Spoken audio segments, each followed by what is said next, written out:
All right, good evening, everyone. I'm going to call to order the 1637th regular meeting of the Thornton City Council. And before we begin, just like to remind everyone in the audience to please turn off or silence all of your electronic devices. The audience seating area is provided for observing council meetings from a seated position only. Audience members wishing to stand must stand in the aisle along the rear wall opposite the council dais. Also, if there's anyone in the audience who needs assistance in listening to and or participating in the meeting and has not indicated so on the sign-up sheet, you can raise your hand and a staff member will provide assistance. Item 2 is the Pledge of Allegiance. Would you please rise and join me for the Pledge of Allegiance?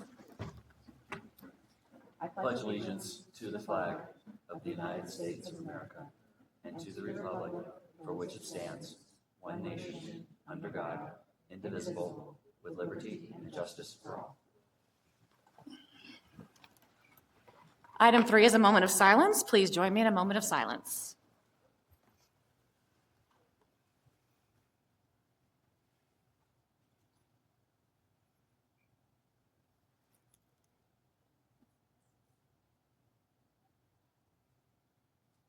Thank you. Item 4 is the land acknowledgement. Councilmember Allergy, would you please read the land acknowledgement this evening? Thank you, Madam Mayor. The City of Thornton respectfully acknowledges the land on which we stand is the traditional territory of the Apache, Arapaho, Cheyenne, Comanche, Kiowa, Lakota, Navajo, Pueblo, Shoshone, and Southern Ute tribes and nations, who were the original stewards of this land. We honor the history, culture, and contributions, both past and present, of these indigenous nations and tribes. We pay respect to their ancestors, elders, and present-day community members, and extend our gratitude to the indigenous peoples for their ongoing care and stewardship of the land, water, and resources. We also recognize the lasting impact of colonialism, forced removals, and continued injustices that have affected indigenous communities throughout history and into the present. We also acknowledge the labor of enslaved Africans and their descendants who worked the stolen land for the colonists and who continue to disproportionately face economic oppression, racism, violence, and exploitation. May this acknowledgement serve as a reminder of our responsibility to be mindful and respectful of the land, its history, and the indigenous communities who call Colorado home, and to use it to guide our policies and decision-making for the people of Thornton. Thank you. Item 5 is a roll call of council. Clerk, would you please call the roll of council? Mayor Coleman. Here. Councilmember Acunto. Here. Councilmember Algie. Here. Mayor Pro Tem Ayala. Here. Councilmember Byrd. Here. Councilmember Martinez. Here. Councilmember Morris. Here. Councilmember Russell. Councilmember Salazar. Here. Quorum is present, Your Honor. Thank you. Item 6 is approval of the agenda. Are there any staff changes to the agenda this evening? Staff is not proposing any changes. Thank you. Council, are there any changes to the agenda? Is there a motion to approve the agenda as presented? So moved. Second. Approval of the agenda as presented has been moved and seconded. Is there any discussion? Hearing none, clerk, please poll the council. Council, please cast your votes.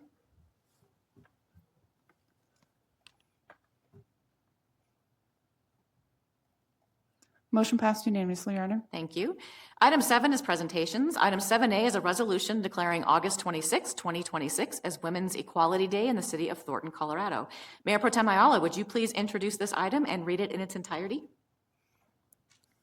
Yes, thank you. I'd like to introduce a resolution declaring August 26 as Women's Equality Day in the city of Thornton, Colorado.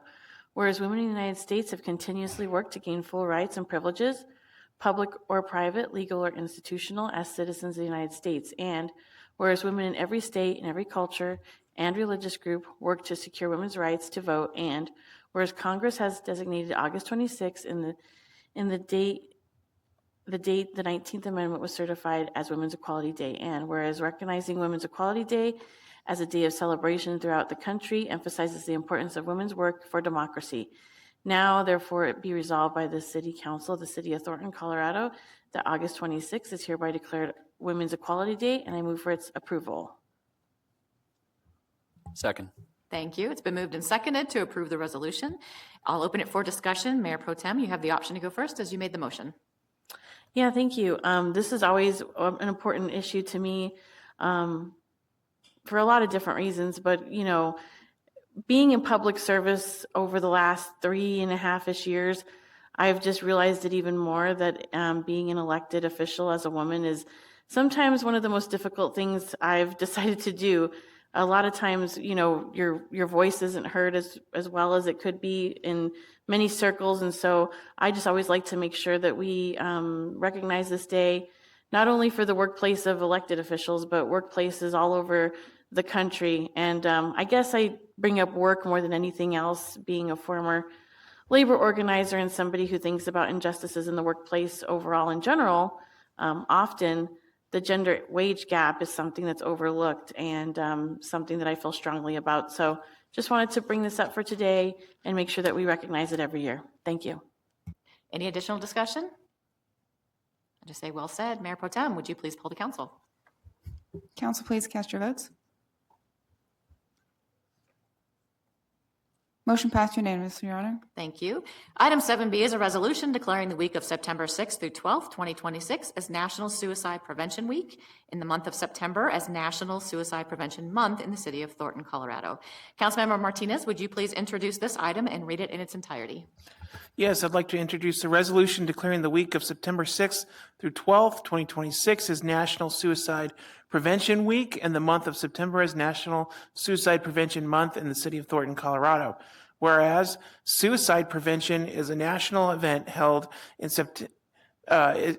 September each year to draw attention to and to raise awareness of suicides and to acknowledge the grief felt by families and friends remembering those who've died by suicide. And whereas all too often, those who suffer from depression and suicidal thoughts feel they can't discuss those feelings because of its stigma. According to World Health Organization, nearly 2,000 people die by suicide daily. And for every person who dies by suicide, another 20 or more attempt to end their lives. And whereas it is a time when communities across the United States come together with National Suicide Prevention Lifeline Organization, other mental health advocates, prevention organizations, survivors, allies, and community members to promote suicide prevention awareness and spread the word about actions we can all take to prevent suicide. Whereas throughout Suicide Prevention Month, it is important to take time to reach out to those in need and provide and help people understand the severity of this cause by providing information or starting a campaign and sharing stories of hope on media, on social media, and whereas the city, in conjunction with the Lifeline Network and its partners, are working to change the conversation from suicide to suicide prevention. Be the One To is the National Suicide Prevention Lifeline's message for National Suicide Prevention Month and beyond, which helps spread the word about actions we can all take to prevent suicide. And whereas the goals for suicide prevention organizations across the United States are: 1, establish effective, broad-based, collaborative, and sustainable suicide prevention partnerships; 2, provide upstream, comprehensive, community-based suicide prevention; and 3, reduce access to lethal means among people at risk of suicide. And whereas the city prides itself on giving back to the community, contributing to the quality of life among our residents, and through community awareness, residents are encouraged to join together to raise awareness of those victims of suicide throughout the month of September and continuing through the year. And whereas through this effort, it will give those with suicidal thoughts in our community and around the United States a chance for a safe and positive future. Now, therefore, be it resolved by the City Council of the City of Thornton, Colorado as follows: that September 6th through 12th, 2026 is hereby declared National Suicide Prevention Week, and September 2026 is hereby declared Suicide Prevention Month in the City of Thornton, Colorado. And I move for its approval. Second. It's been moved and seconded to approve the resolution. I'll open it for discussion. Councilmember Martinez, you have the option to go first as you made the motion. Yeah, I appreciate that this is being brought to the council to officially sponsor and read as a resolution. You know, I bet almost everybody in here has been impacted by suicide by somebody in their lives. It's a truly tragic event that spreads throughout the community. And I think that I really like the wording in this resolution because it focuses a lot on how communities can prevent suicide. And, you know, it's the stronger our community is, the more tools that we have available to help our friends and our neighbors when they suffer through anxiety and depression and all the other causes of suicide. So I'm grateful that the city is going to acknowledge that. My heart goes out to everybody who has had this tragedy impact their lives. And, just ask everybody to keep those close in your life close and, look out for one another. Thanks. Any additional discussion? I'll let go what I said earlier. Well said, Councilmember. Would you please poll the council? Council, please cast your votes. Motion passed unanimously, Your Honor. Thank you. Item 8 is audience participation. This is a time for members of the community to speak on any item that is not on the agenda as a public hearing or going to be on a public hearing in the future. Pursuant to City Council's rules of order and procedure, speaking time is limited to 3 minutes per person with a 1-hour limit on this segment of the agenda. In-person speakers will be heard first, followed by remote speakers registered before the end of the in-person comment segment. Residents of the city, as indicated on the sign-up sheet, will be given preference in the order heard in each segment. The podium located on the dais of the council chambers must be used to offer public comment during audience participation or public hearing sections of the meeting agenda. In the event of physical inability or preference, the public may offer comment by microphone while seated in the audience seating area, but at no time shall public comment be made while moving through the chambers. Ms. Long, is there anyone who signed up to speak under audience participation? Yes, Your Honor. We have 6 individuals in person and 2 online. Thank you.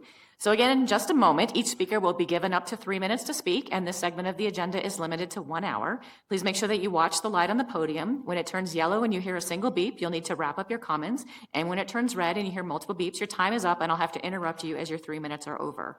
When you are called, those in person, please come to the podium. And those who indicated on the webinar registration that you wish to speak will be allowed to unmute and speak when the clerk calls your name. And just a reminder, this is an opportunity for members of the public to speak to us and tell us your concerns, but there will be limited dialogue between the council and the members of the public at this time. The council will have the opportunity to address your comments during their comment time. Ms. Long, who is the first person signed up to speak?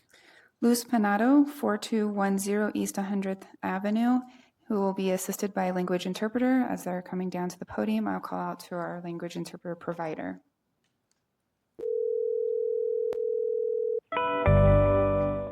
Welcome to Language Line Solutions. Please enter your 6-digit client ID.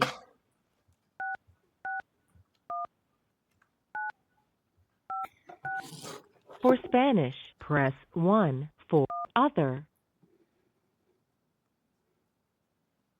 Thank you for calling Language Line Solutions. This is Omar, ID 376184. Hope you're Spanish interpreter today. I am proud to serve you. This call may be monitored for training and quality assurance purposes. Is your client with you, or would you like to hold them for you? Hi, this is Kristen Long. I'm the city clerk for the city of Thornton, and we're currently in a council meeting. We have an individual who would like to provide public comment to the city council. At the conclusion of their comments, there may be a response or instructions provided to the individual from council. Please pause the speaker as needed to provide accurate interpretation. And when you're ready, you can go ahead and introduce yourself to the individual and proceed. Saludos, este es el intérprete que les asistirá para efectos de entrenamiento y calidad en el servicio. Esta llamada puede ser monitoreada. Todo lo que diga será interpretado y se mantendrá estrictamente confidencial.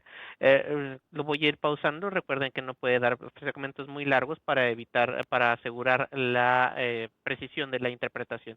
Puede proceder. Buenas noches. Estoy como cada 2 semanas, desde hace un año, reportando que se está violando la ley del Estado de viviendas, de transporte y la falta de interés por parte de ustedes desde hace un año, que lo reporté en el hace 2 años que fue el primer reporte, hace un año que quedaron conmigo en resolver este problema y no lo han hecho. Y creo que para ustedes soy una molestia. I'm here like every 2 weeks ever since a year ago reporting that the housing laws of the state and transportation are being infringed, and there's a lack of interest with you guys ever since a year ago that I reported it. I reported actually in 2 years ago was the first report, and 1 year ago you said that you were going to solve this problem and you haven't done it. I think for you guys I'm just a bother. Aquí tengo la carta donde se comprometieron hace un año. Usted, señora Kuhlman, que usted aquí me dio como su palabra o no sé para qué me sirve esta carta, porque no me ha servido de nada. I do have a letter here where you guys were committed about a year ago with you, Miss Coleman. Where here you gave me, I don't know if it's your word or what is this letter good for me, because this hasn't done anything for me. Ni de parte de ustedes ni de parte del condado, porque también he ido a las audiencias del condado y yo no veo ningún interés porque estoy reportando que se está violando la ley estatal y los códigos del municipio. Entonces no sé cuál es el problema. Incluso hace 4 semanas vine. And neither from you guys' side or from the county side, because I have also gone to the hearings of the county, and I don't see any interest of what I'm reporting here, that the laws of the state are being infringed, and the municipality codes as well. I don't know what is the problem. Even 4 weeks ago, Vine a denunciar que el negocio que están protegiendo tanto, porque es lo que están haciendo, no sé si tienen intereses personales, ya se los he repetido varias veces. Llamó a la policía amenazándome con la policía cuando yo no infringí la ley. La policía no levantó un reporte cuando es una infracción amenazar a la gente o a cualquier persona que no esté infringiendo la ley con la autoridad.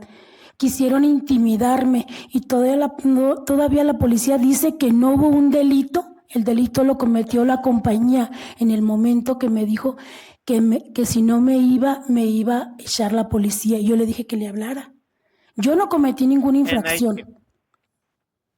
And I came over to report that the business that you guys are protecting that much, because that's what you're doing. I don't know if you have any personal interest with that. I have repeated this several times. I called the police, threatening me with police when I haven't violated the law. The police didn't make a report or anything and there is an infraction to threaten people, any person that is not violating the law with the authority. They wanted to intimidate me, and even though the police, even though that happened, the police says that there was no crime. The crime was committed by the company at the time that I was told that I was going to be given up to police, and I told them to call because I haven't committed any infraction.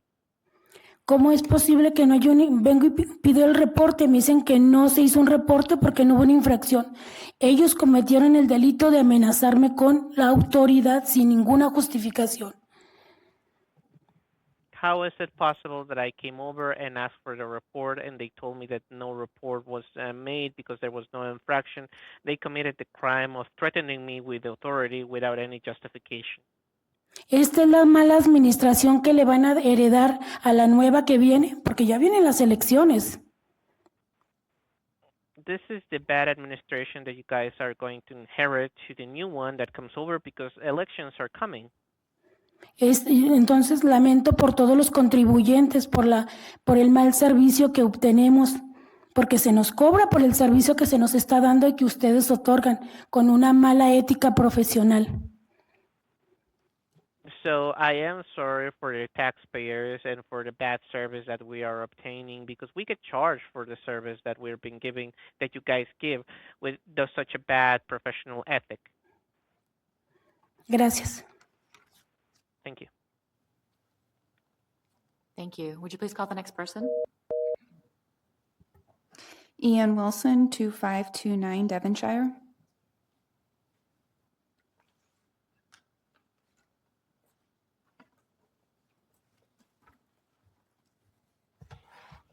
Let me just pull up my notes real fast. Hi, I'm Ian Wilson. I'm a lifelong Colorado native, and I've moved to Thornton about 2.5 years ago in middle of 2024. I know that there's a lot of people that are a lot more invested in stuff here, so I want to respect their time as best as I can.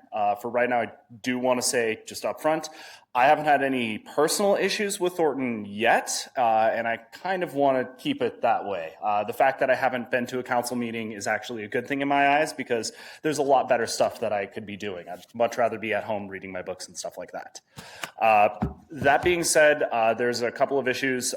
Big one that I just want to bring up. I know you guys already talked about it on July 3rd by the looks of things. It is a moratorium on AI data centers. There's a lot of stuff going on. I know you've heard all of the rigmarole. So I'm going to give you hopefully something else to kind of chew over while you mill that over, considering they are planning on coming here. And there actually are proposals that are underway. It's my understanding at least.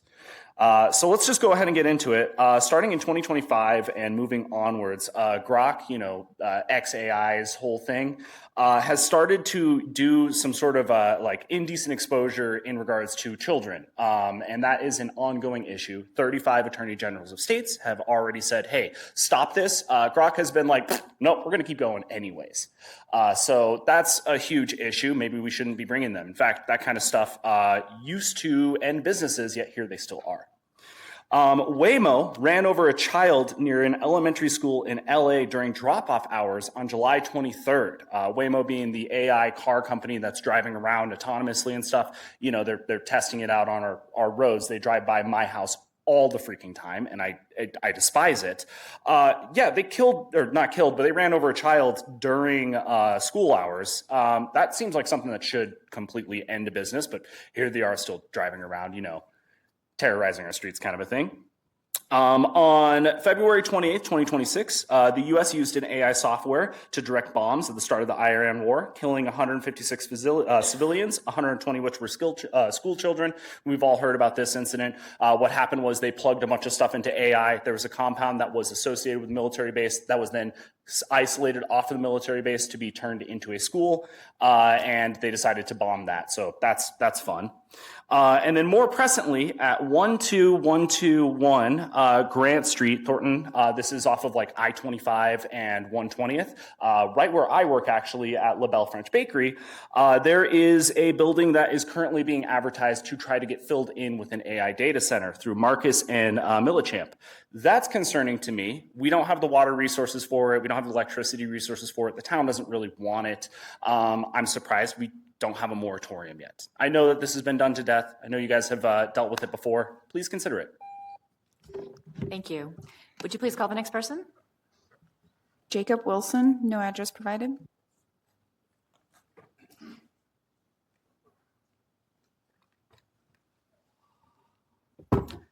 Hey gang, long time no see. So Jacob Wilson, Ward 4. I was just in the planning session. I want to say that I heard the seeds of good ideas because you guys are finally talking about doing the job that you're here to do. You're talking about doing ordinances, looking into planning, starting to ask questions and starting to get ahead of things. That's the first version of that I've heard from this collective council in quite a while, where you're actually taking citizen concerns and acting on it, where you're going to start to research and do things. I know that there were a lot of questions about even do you go ahead with the moratorium? Do you go with some sort of other resolution or do whatever? The one thing that I would like to say and make sure that, especially Drew, you who brought this up, there's specifically was a lot of concern about how much each one of these things costs. Especially doing anything from a citizen engagement perspective. Bird, for the first time, you and I agree about something. I do think the city should have the capacity to do this and not bring in consultants every single time, but obviously that's a budgetary thing and a focus thing. But Drew, I do think it's funny that when we bring up we don't want to spend money on these things, we also simultaneously voted on a resolution that's going to unnecessarily cost the city money to run an election this year on a ballot measure that could have been held off till next year.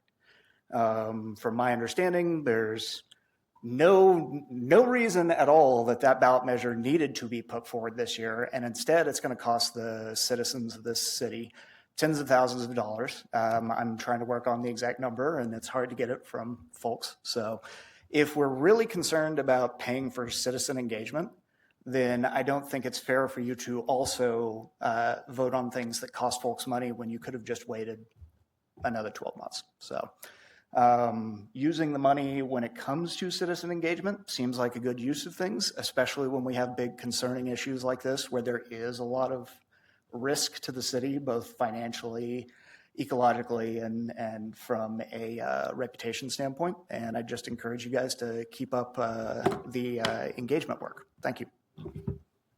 Thank you. Would you please call the next person? Teresa Dorsey, 14191 Downing.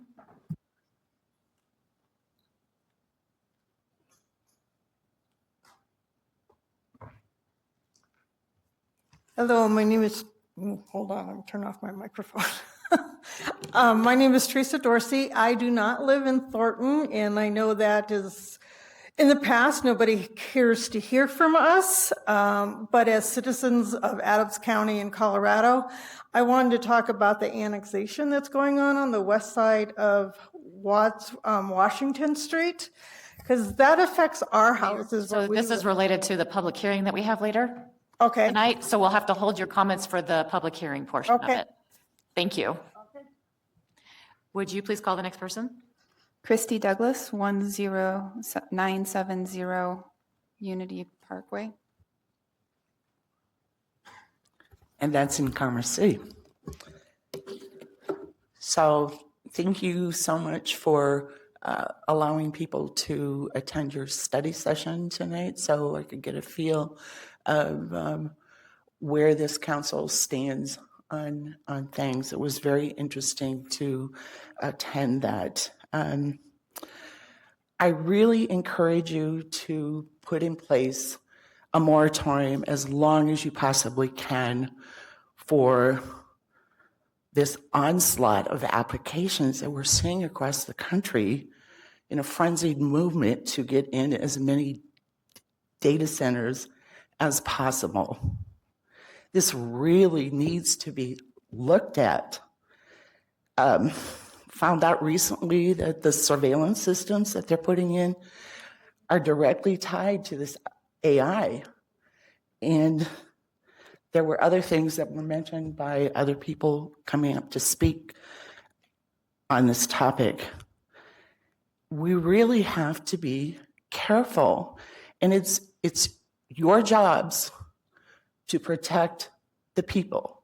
And if that means putting in a moratorium that's going to slow things down so that you can really take a look at what's going on, then that's what you should be doing. I know that Loch Pui just recently had so many people show up to a council meeting that they put in a 5-year moratorium. I applaud them for doing that.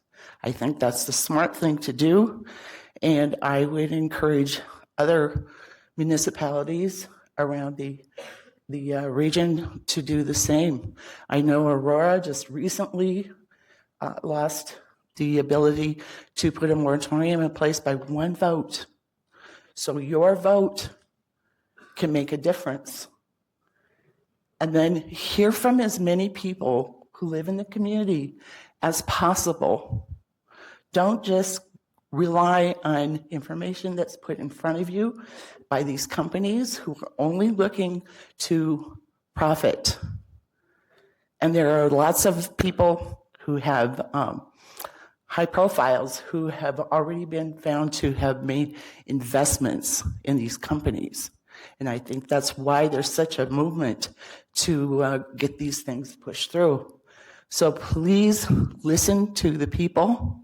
Take your time. There is no reason to rush this, and put in a moratorium in place, and then really do your due diligence in looking at what's really going on. Thank you. Thank you. Would you please call the next person? Mike Kelly, 17482 East 98th Way.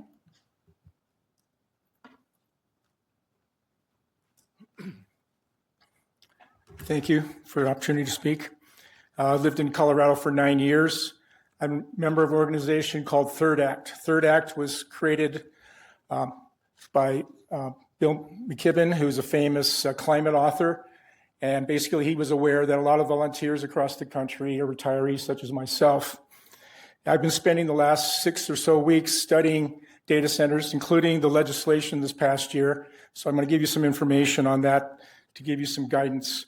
The first main question I get asked a lot is, what happened in Denver? How did Denver let a data center slip into the north part of the city?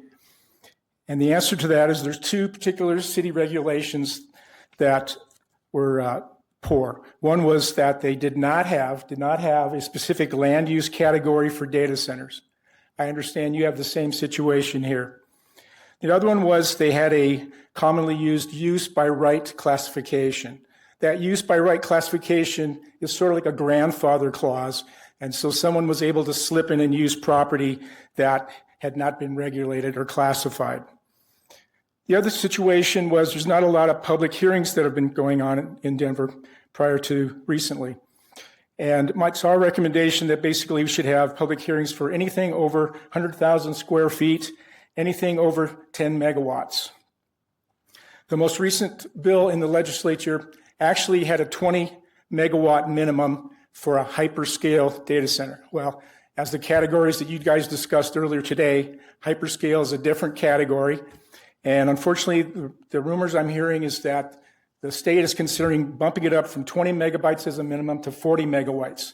That is a big, big mistake, okay? As far as I'm concerned, it should be 10 megawatts and above, should be regulated. And part of the reason for that is the data centers are getting smart. They're coming in. The core site facility north of Denver started with 15 megawatts, but the plan is to go up to about 50 or 60 megawatts when they get done adding additional parts to the building.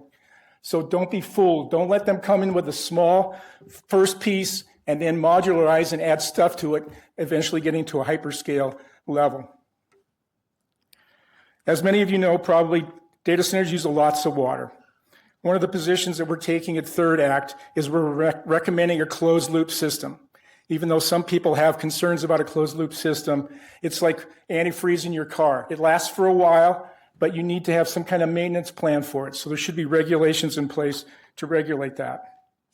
Also, you should have requirements for renewables, preferably 100% renewables. But be specific. The state bill does not specify. It should say no gas, no nuclear. Because we have nuclear on the horizon, they're going to try to sneak in and put nuclear facilities in all these data centers. Thanks for the time. Thank you. Would you please call the next person? Tony Gillette, 12253 Tamarack Street.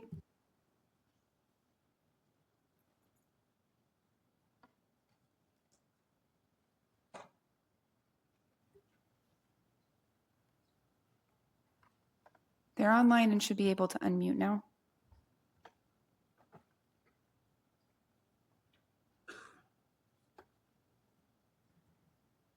Next person is Jamie Gason, 11683 Monroe Street.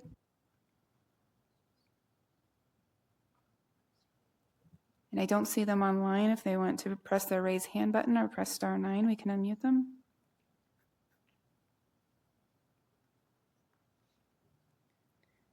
And the last person is Gabrielle Cervantes, 9. She just raised her hand. Oh. Hi, I didn't see the unmute button. This is Jamie. May I begin? Please do. Okay, hi, thank you for speaking tonight. My name is Jamie Geeson, and I live in Ward 2, and I've been there for over 20 years.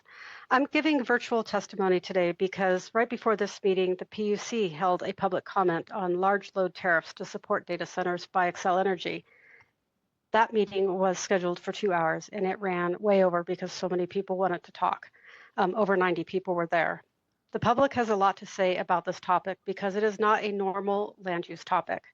Data centers are a long-term planning topic.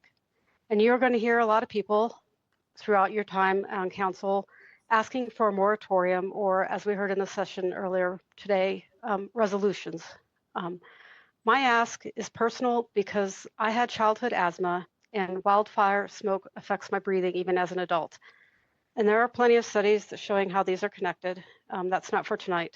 The purpose of a moratorium is to allow the state time to set up guardrails so that data centers that can cause the least amount of harm to their citizens. They're going to harm us, but we need to figure out how to cause the least amount of harm.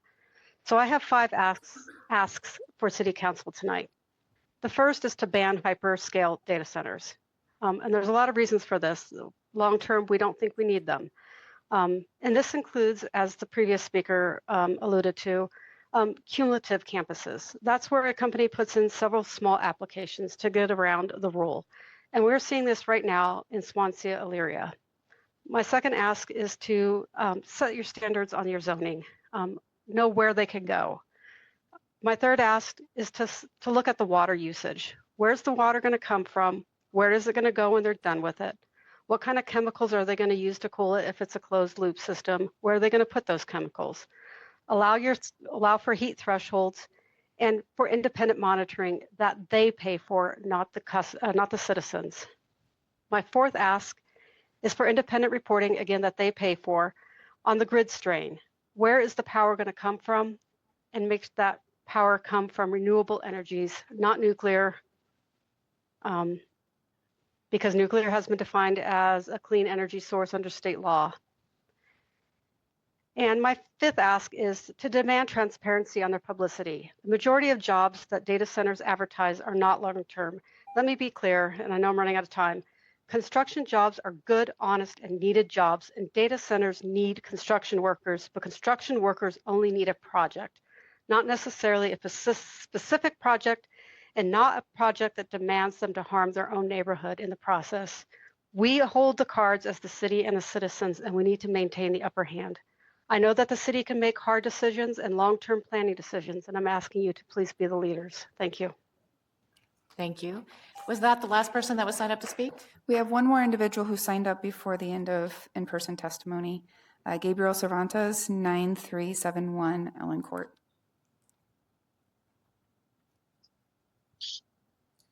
Hi, everyone. Thank you so much for having me here today. Friends on council, thank you so much for having me here today. My name is Gabriel Cervantes. I am the Democratic nominee for Colorado State House District 31 to be your next representative for the majority of Thornton. And I wanted to talk a little bit about a really big community win that we had in this past month. There was a hamburger stand there's a hamburger stand in Thornton that was operating without some AC. The company was having a lot of trouble in getting on the job of getting that replaced. There had been some workers who had been working in that restaurant with no AC for well over 2 years. And community really came together and they let folks like Councilmember Algie and Councilmember Martinez and I know about it. We worked together with community and we really got it done. And now that hamburger stand has AC and there's 35 people working in that building who are having a lot more fun and their jobs are a lot more enjoyable. So, this wasn't my win. This wasn't any of the council members' win. This was community's win. And so it really is just a big, important reminder that power is not only in companies, power is not only in institutions or politicians. It is very much held within community. And, these are some of the really cool things that we can get done together. I think the last thing that I will say before I head off is I would also encourage for all of you to vote on passing a moratorium. I am an ardent believer, not just because of the direction that I'm going, but I believe that this is a state issue. I think that this is something that should be handled by the state. And I think that cities can put in good regulations. I think that cities can build good partnerships. But when it is not handled at a state level, they can simply move outside of it. So the reason that we need to pass a moratorium is because that will allow the state to actually pass some good policy. And there's a lot of conversations going on at a lot of different sides of this.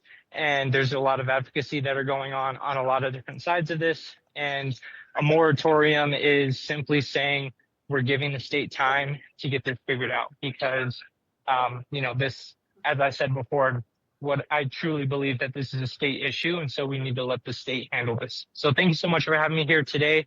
Can't wait to see all of you again. And thank you so much for giving me time to speak. Thank you. And that was the last person that was signed up? Yes, Your Honor. Is there anyone in the audience that wanted to speak that didn't know you needed to sign up? If so, you can come to the podium now. All right, we will move on to item 9, which is council comments and communications. We're going to mix it up a little. Start with Ward 2 tonight. Councilmember Algie.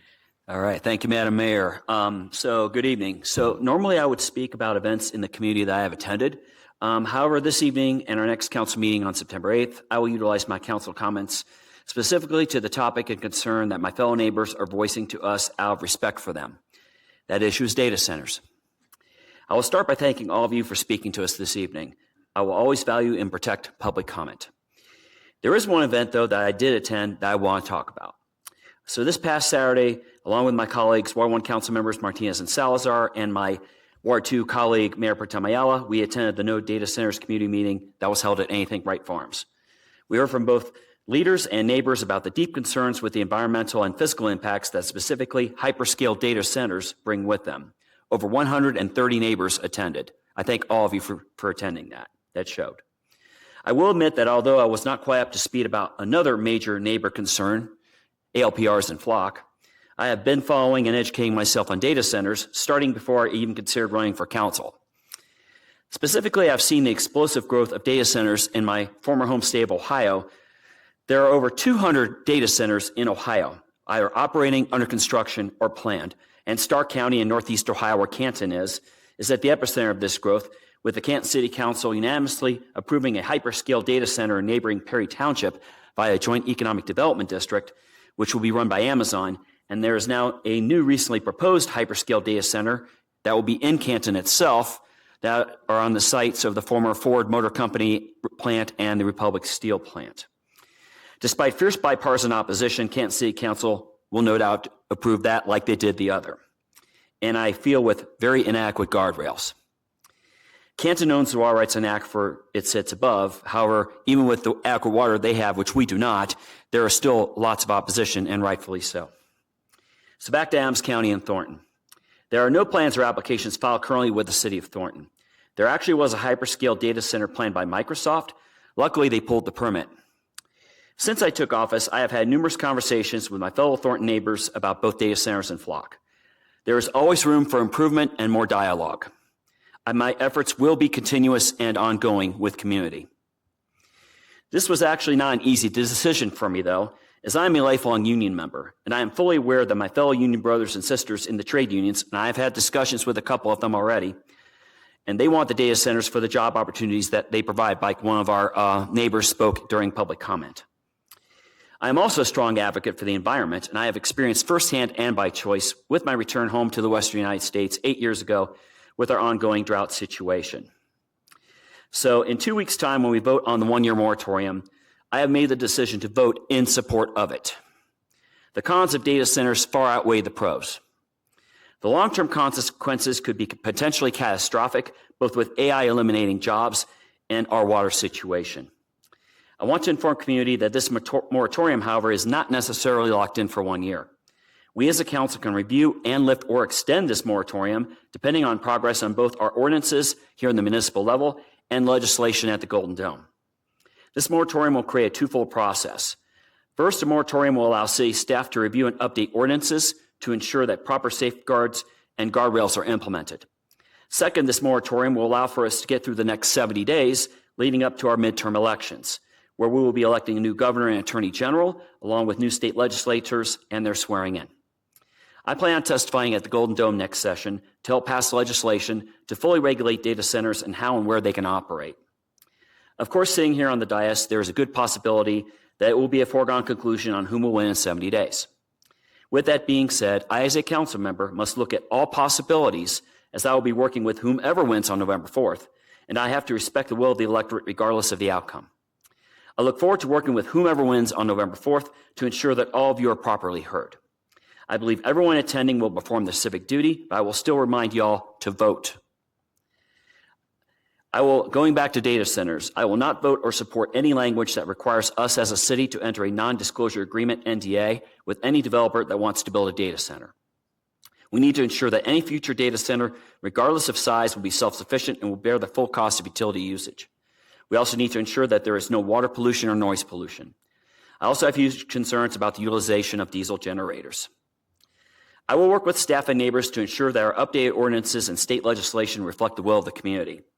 I have also opened up a dialogue with my good friend and my Ward 2 counterpart in the city of Aurora, Councilmember Amy Wiles, who is the tip of the spear amongst us municipal electeds on the Front Range about the issues and concerns of data centers.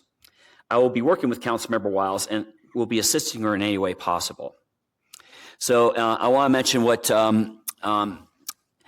Gabriel Cervantes spoke about.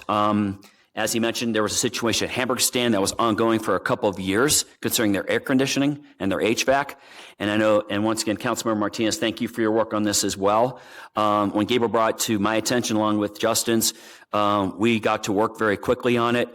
We reached out to staff. I want to thank staff for your efforts on this as well, because we had a very positive resolution, as he mentioned. When I did my car about this, after consulting with Justin and Gabriel, there wasn't much they can do, but then we received another car saying, hey, another department's working on it. I will say my biggest concern was that the landlords was just going to close up shop and just lay all the folks off. But fortunately, common sense prevailed. The landlords did the right thing. They fixed the air conditioning. Now we have a safe working environment for those 35 employees at Hamburger Stand. So once again, Gabriel, Justin, thank you for your efforts on this, and city staff, thank you for your work in making this a very positive ending. And with that, I yield the remainder of my time. And once again, I thank all of you for attending. I look forward to seeing all of you in 2 weeks' time or sooner. And a happy Labor Day to everyone. Mayor Pro Tem Ayala. Thank you. We've had a few busy weeks here in Thornton, and I wanted to share a few things that kind of stood out to me over the last few weeks. One of them was attending the Business Appreciation Awards at Malibu Jacks in the Thornton Town Center. It's always fun to go back into that building or in the space of Malibu Jacks, because having grown up here, I remember when it was a movie theater, and I wish it still was, but I'm glad that we have something else to enjoy too. It was great to recognize the people who take the risk of opening a business and choosing to call Thornton the home for that business. It's not easy. I fully understand that, and I appreciate all of our businesses, especially our small businesses, because they are really what make our city unique. So that was a really interesting event to attend. I want to thank our city staff for that event as well, because I know that was probably a heavy lift putting all that together and putting the awards together. It was really a fun event to attend. I also had the chance to grab breakfast with Councilmember Morris at the Grumpy Egg in Ward 2. We had a meetup at Grumpy Egg, and the best part wasn't really the food, which I do enjoy their breakfast and their coffee. But it was the conversation with the Thornton residents in the actual coffee shop that was really the best part for me. The thing is that it's not always the best just to talk with people that agree with you all the time, to live in an echo chamber, but to also take an opportunity to chat with folks that may not agree with you. And Councilmember Morris and I don't always see eye to eye on every political issue or every issue in the city, but we're elected to represent folks here in the city of Thornton. And I believe that we can disagree on things without being disagreeable. And we have the ability to sit down, share a meal, talk through issues with different folks, and build trust with our community. We heard some great ideas, listened to different viewpoints, talked about random things, which was really fun, and just had some great conversation. And to me, that's really the kind of community I want to live in and be a part of, is one where we can agree to disagree on the issues that we don't agree on, but then also sit down and have breakfast and coffee and just chat. I also attended the community event that Councilmember LG just spoke about at the Wright Farms Library about data centers. And I do understand this is a big issue. It deserves a lot of careful thought, which is, it's taking a little time for us to develop policy on this and develop our moratorium, but I'm confident that we can work through this together as a council, as a whole council, and get good policies in place that protect our neighborhoods and also plan for Thornton's future in a productive way. Before we make decisions, though, I do want to hear from different folks in the community on what your ideas are, what your thoughts are. I think it's important to hear all different viewpoints, so please always feel free to email or give me a call and let me know what your ideas are on this specific issue or any issue that you have. And then also, lastly, I wanted to take an opportunity to thank Tammy, our city attorney, who is leaving the position.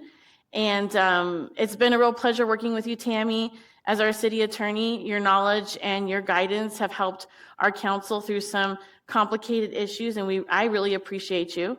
I'm especially grateful for myself and the opportunity to work with you on the oil and gas regulations that we got a chance to work on last summer, and those were passed last year.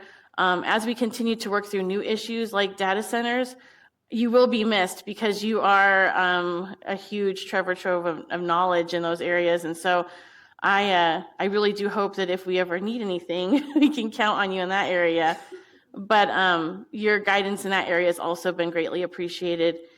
And just thank you to everyone who continues to get involved and stay involved in the city.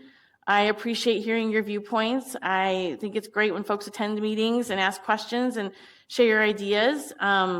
Thornton's a better place when we all talk to each other and work together to build a better community for everyone. Thank you. Councilmember Salazar. Good evening. While other council members are always talking about the city events they attend, I'm staying focused on what matters most, tackling the real problems facing our community and delivering results for our residents. Recently, I had a resident in Ward 1 contact me about huge semi-tractors and whole rows of commercial trucks parked right along their streets night after night.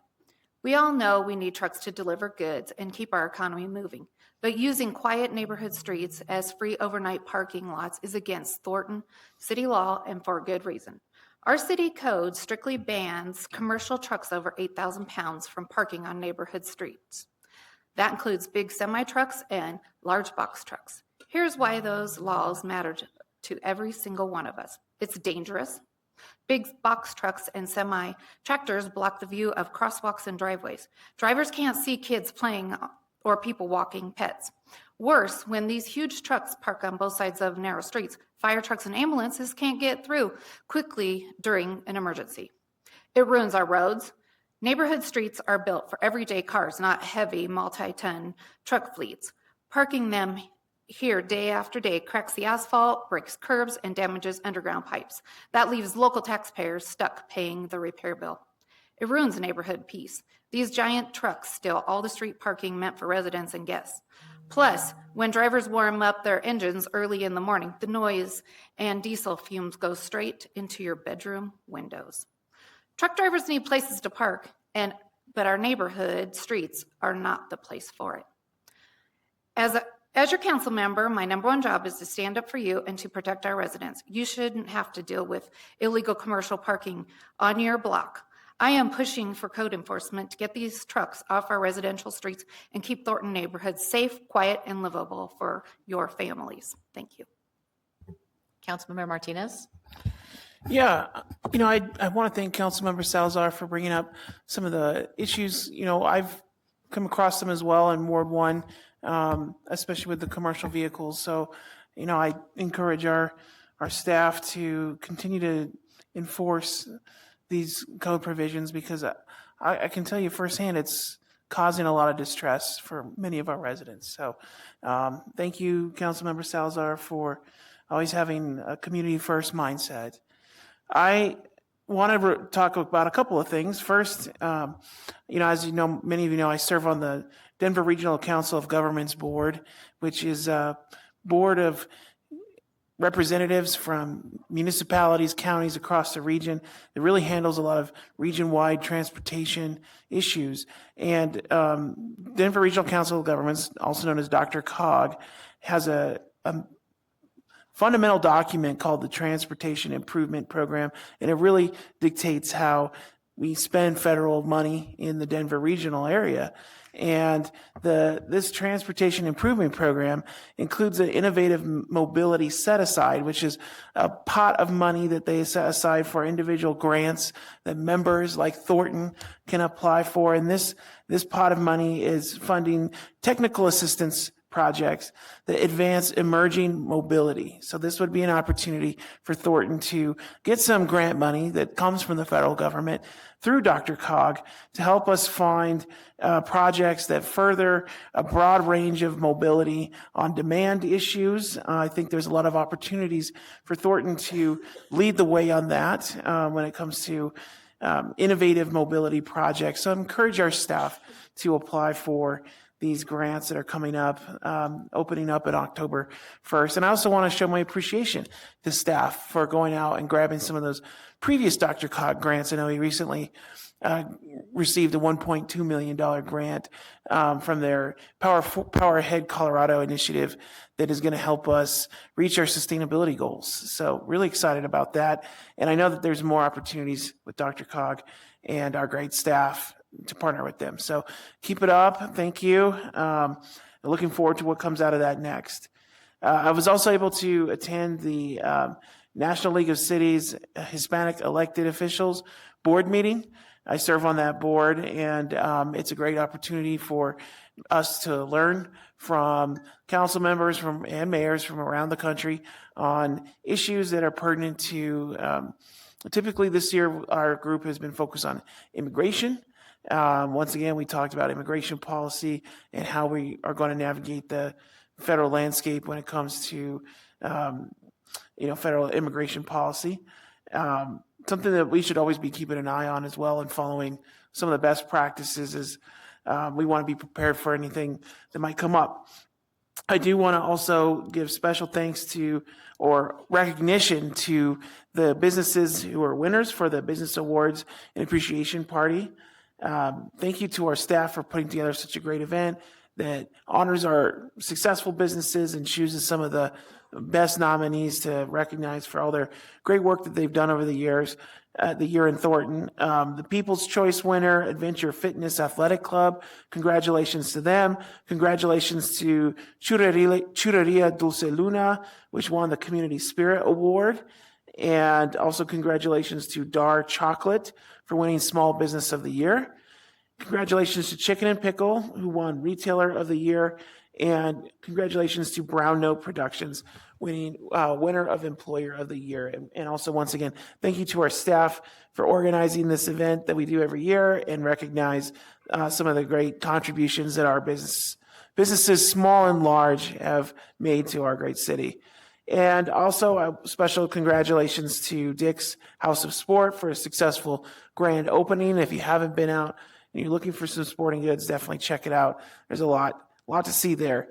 And the last thing I want to mention is I want to show appreciation to everybody who has put time in to the community that they live in.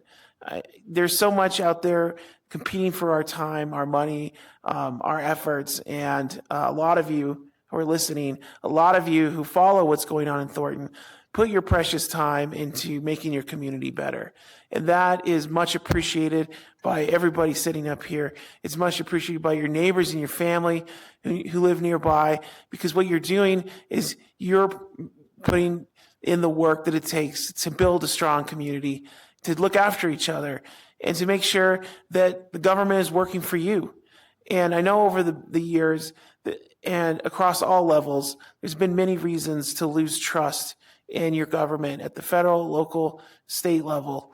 And that trust goes away real quickly when we as your elected officials abuse that trust.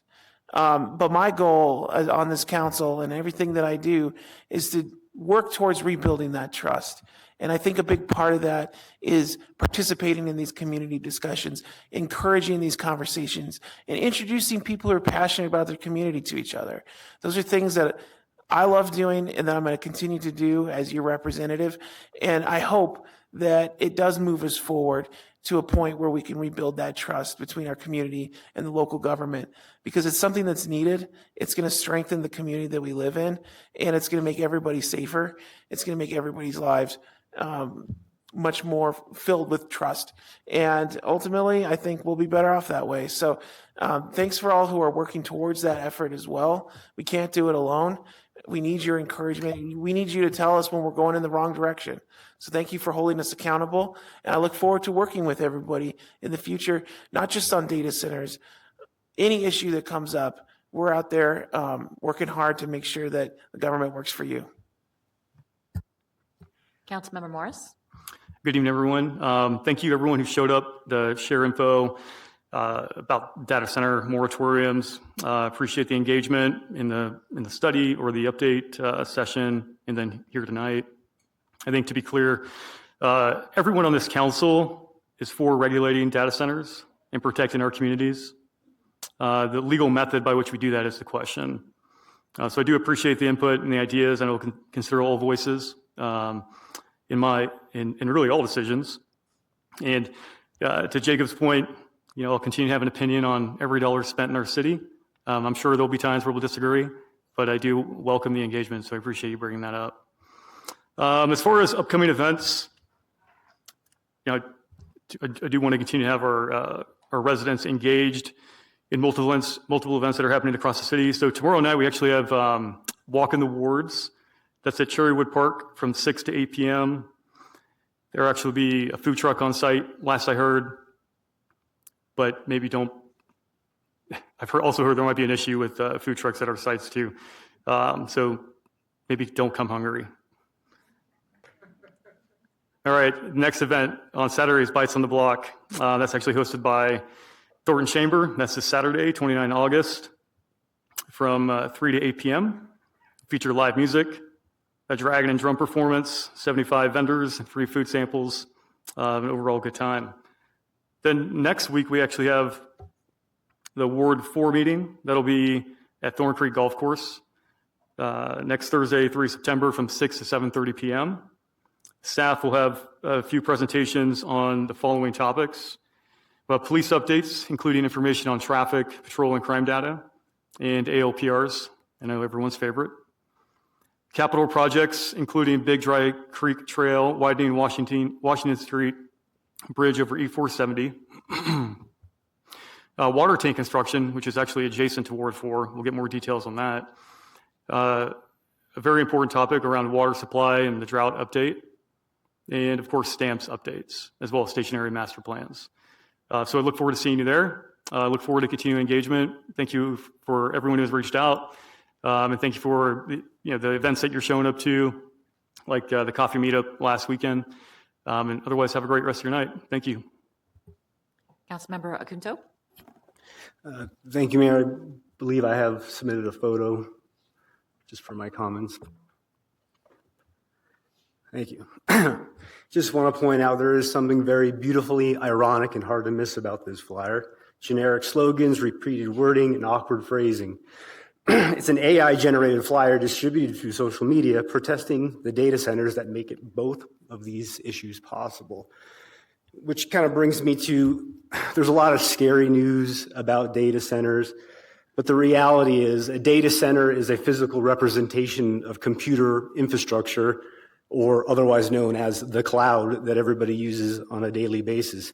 It can support AI, artificial intelligence, but it also supports banking, healthcare, emergency communications, government services, video conferencing, social media, and many of the devices and platforms that are being used to participate in this meeting tonight. With that said, I just want to touch on a few items because I like to make sure that we're reporting everything factually. The Insurance Institute for Highway Safety, IIHS, and NHTSA, the National Highway for Traffic Safety Administration, between the years 2021 and 2024, Waymo, Cruise, Zoox, and others reported 68% fewer crashes than human drivers in the same cities. For context, human driving killed approximately 39,300 people in 2024. Nearly all of these indicated human error in the crash. And then one more to touch on. The January 23rd incident in California involving Waymo, it was reported to law enforcement and police reports that the Waymo vehicle dropped from 17 miles an hour to 6 miles per hour after the child ran between two parked cars. The child sustained minor injuries, stood up immediately, and walked to the curb without needing a hospital transport. So it's not to say that driverless vehicles are perfect. Everything can be improved, but the reality is this technology isn't the big, bad, scary thing that everybody projects it to be. It can use regulation. We can monitor it. We can make sure that it's applied safely, but we also have to be talking about it knowledgeably. So I'll support a careful review of any actual proposal, including water demand, electrical load, noise backup generators, emergency response needs, utility costs, and effects on nearby residents. I do not support treating every data center as responsible for every controversial use of AI, nor do I support a blanket moratorium based on unrelated events and speculation. Councilmember Byrd. Thank you, Madam Mayor. I want to start off tonight by thanking Tammy, our city attorney. Tammy has served as a city attorney since 2021. Tonight will mark her final city council meeting for the city of Thornton. And this is not a small job that she has taken on for our city. She's advised council, staff, our boards through some very hard questions. She's been there for a lot of stuff where we have to seek tons of advice, and she's been great at giving that advice out to us. So, Tammy, thank you for your service for the city. I wish you all the best. We're definitely going to miss you from the city's perspective. Well, I guess I can't be remiss without touching on data centers too. So,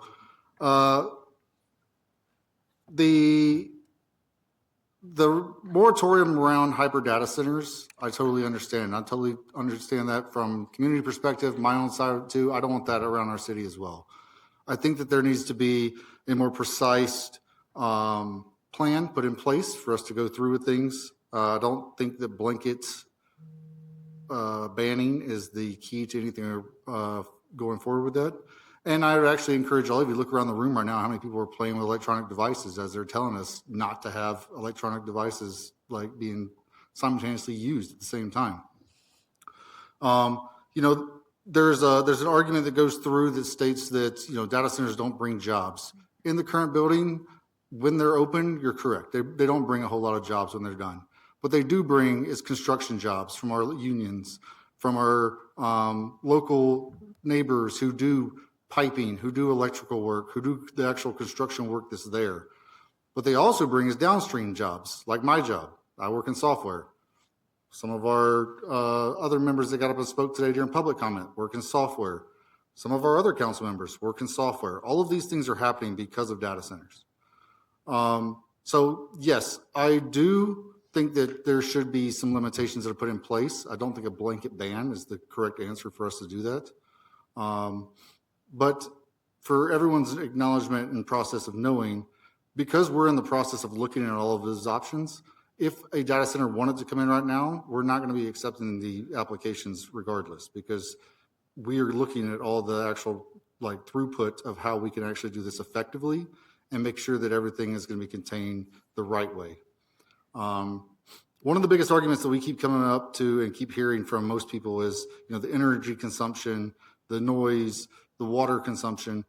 Energy consumption is not something that we control as a city. We don't control the energy utilities, but we do control the water. And I understand that need, especially in the sense that we have a drought that's going on right now. I would also encourage people to, instead of looking at data centers as the blanket for protecting that water, we look at things that give rights around the water itself.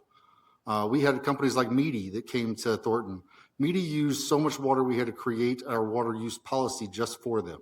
So it's a better idea to look at the resources and create policies around that more than it is to do a blanket bandwagon block on a specific business in general. And that's all I have to say tonight. Thank you. Thank you. So just a few updates from me this evening. The city is currently advertising for openings with our Planning Commission and Board of Adjustment for Ward 2. The deadline to apply is August 30th. Parks and Open Space Advisory Commission for Ward 1, and the deadline to apply for this is September 21st. Building Code Advisory Board for Ward 1, and the deadline to apply is September 24th. And Election Commission for Ward 2, and the deadline for this one is September 24th. And all of these deadlines are at 5 p.m. So if you're interested in serving with the community, please put your application in for these. I want to take a few minutes to highlight some of the things that have happened in Thornton across our community over the past couple of weeks, because I really love the engagement from our community members at these events, whether it's a festival, a grand opening, a business awards ceremony. Part of our job is to be in the community and celebrate our wins and learn from our challenges. In the years that I've been on council, both as a council member and as mayor, I have made a practice of attending as many events as I can because that engagement is so valuable. The work we do here on the dais or in the training room, as you saw earlier, is really important, but how we get better in that is by the engagement that we have with our community members across our city. Our Barrel and Beer Festival was fantastic. Thank you to the staff members for putting on an incredible event. Even with the rain, it was a great turnout and so much fun to listen to the music and to talk with the vendors and talk with the community members. I also chaired a short online meeting for the Mile High Flood District. We had 4 projects that we approved across the district. None of them were in Thornton, but we have several projects in our community that are continuing. This includes Niver Creek, Niver Open Space, Grange Hall Creek, South Grange Hall Creek, Todd Creek, Wood Glen, and Big Dry Creek. So a lot of work going on with the Flood District. And then, of course, the Business Awards. Councilmember Martinez did a great job, but I'll highlight again the winners of the Business Awards. Our People's Choice went to Adventure Fitness Athletic Club. Community Spirit went to Dulce Luna. Small Business of the Year, Dar Chocolate. Retailer of the Year, Chicken and Pickle. And Employer of the Year, Brown Note Productions Incorporated. If you have not checked out these businesses, you definitely should. They are an incredible addition to our community, and they have stood up and done things to help the community. So it's not just about the business, it's being part of our city. And congratulations to the new Dick's House of Sport in Larkridge and North Face in the Denver Premium Outlets on their grand openings. I also wanted to send a quick thank you to World Mission Society Church of God and the many volunteers who came out on a Sunday to help clean up the Signal Ditch Trail area. They spent their morning removing invasive weeds, picking up litter and debris, and repainting bike lane markings, all to help improve the area and our trail use across the city. I also want to briefly address the conversation that we're having in our community about data centers. We are considering regulations and a potential moratorium, but there are no current applications in Thornton. I think that's really important for the community to understand, is that we have not seen any applications come in. Even the one that another council member talked about was not an actual application, it was an inquiry to see about possibilities. So I think we have clear consensus on the council that we don't have this use contemplated in our current ordinances, and that's something that we need to address. How we do that, we're going to be working through that over the next couple of weeks. And then finally, I want to take a moment to recognize someone who has served this city extremely well. Tonight is Tammy Yellico's final meeting as the Thornton's city attorney. She has decided to retire and enjoy some time away from our city. Thank you so much for your service to the city of Thornton, for your professionalism, your institutional knowledge, and for the many hours that you spent helping this council navigate difficult and sometimes very complicated issues. The city attorney's job is not an easy one. You have to give us advice that we may not always want to hear. You have to help us understand the legal boundaries of the decisions that we are considering, and you have to do it while keeping the city's best interests at the forefront. And I know I speak for the entire council when I say that we appreciate the work that you've done in Thornton and the relationships that you've built with this organization. And Tammy, thank you for your service, your dedication, and your friendship. And we wish you all the best in what comes next. And I hope you'll always consider Thornton a place that you helped to make better.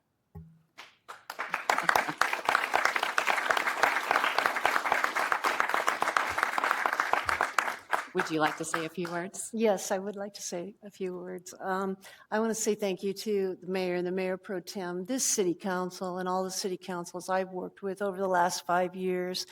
I really should be thanking you. It's an honor to work for the city of Thornton. It's a wonderful community, and it's really been my honor to be here. I also wanted to say a specific thank you to the attorneys and the staff of the city attorney's office. You have a stellar staff upstairs. Every single one of them works to protect the city every day, to make sure the departments, the boards, and the commissions get their work done and defends the city against claims consistently and with a high level of professionalism. So many thanks to the staff in the city attorney's office. I will miss them greatly. And finally, I'd like to thank Tansy Hayward and all of the senior leadership team. I felt a strong partnership with them over the last 5 years, and together I think we've made a lot of good things happen. So thank you very much, and I have appreciated this time. Thank you.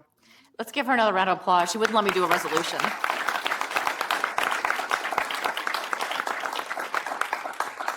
But you still get to work for us tonight, so we'll keep going. Item 10 is quasi-judicial public hearings. And before we begin tonight's land use hearings, I will briefly explain council's role in the quasi-judicial process. For matters such as development applications, site-specific rezonings, and similar requests, the council acts in a quasi-judicial capacity. In this role, we are legally required to base our decisions solely on the evidence and testimony presented during the public hearing. And because of that, we must avoid ex parte communications, which are any discussions about the merits of a pending application outside of this forum.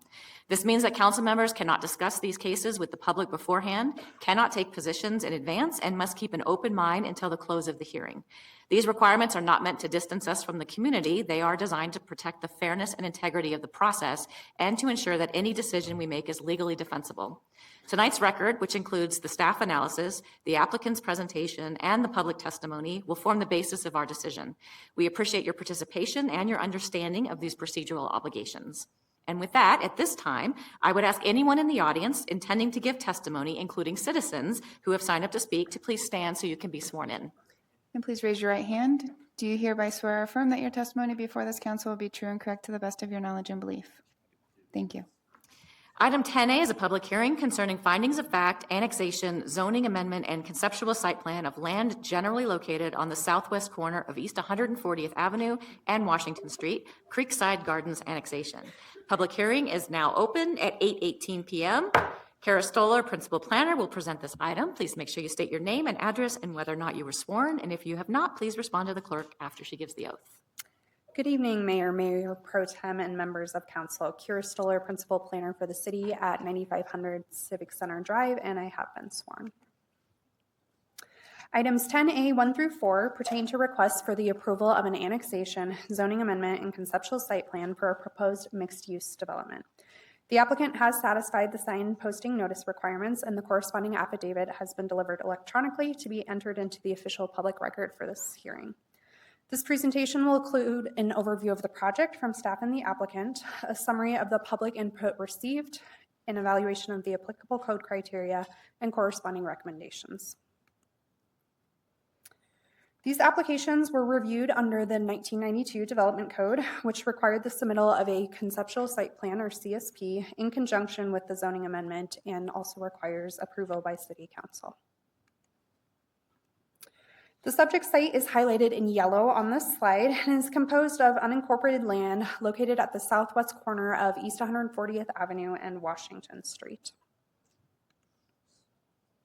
A closer view of the subject site is provided on this slide. And the property is approximately 26 acres in size, and adjacent zoning includes regional commercial to the north, south, and west, and agricultural zoning within unincorporated Adams County to the east.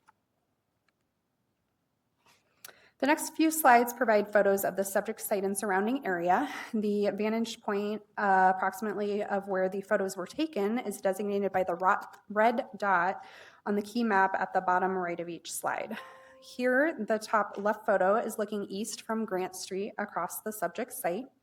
The top right photo is looking southeast from Grant Street, and you can see the existing telecommunications or clock tower on the southwest corner of the property. The bottom photo is looking west across Grant Street towards the Denver Premium Outlets. These photos were taken from the northern side of the site along East 140th Avenue. The top left photo is looking southeast and features some of the existing floodplain that exists on the property. The top right photo is looking east towards Washington Street along 140th Avenue. And the bottom photo is looking north across 140th at the Park House Apartments. This last slide includes pictures taken from the northeast property boundary. The top left photo is looking east across Washington Street towards some properties within unincorporated Adams County. The top right photo is looking southwest across the subject site. You can again see the telecommunications tower in the distance.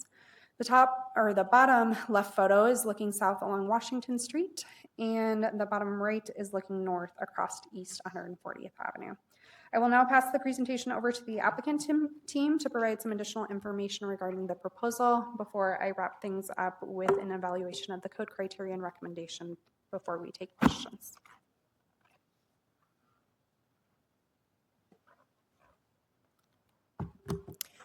Good evening, Mayor. My name is, Mayor Pro Tem and City Council. My name is Tina Hippley, and I have been sworn in. I'm located at 1873 South Biller Street in Denver. I am here this evening on behalf of Evergreen DevCo. We are both the property owner and developer of the site. And I'd like to just thank you really quick for taking the time this evening to hear our presentation. We have members from our planning team and our engineering team here. So if you guys do have any questions after the presentation, we'd be happy to answer them for you. I would also like to take just a quick minute to thank Kira and also the other members of city staff that we've had the opportunity to work with over the last several years. It has been a good working relationship that we've appreciated, and we're happy to be able to bring this to you this evening.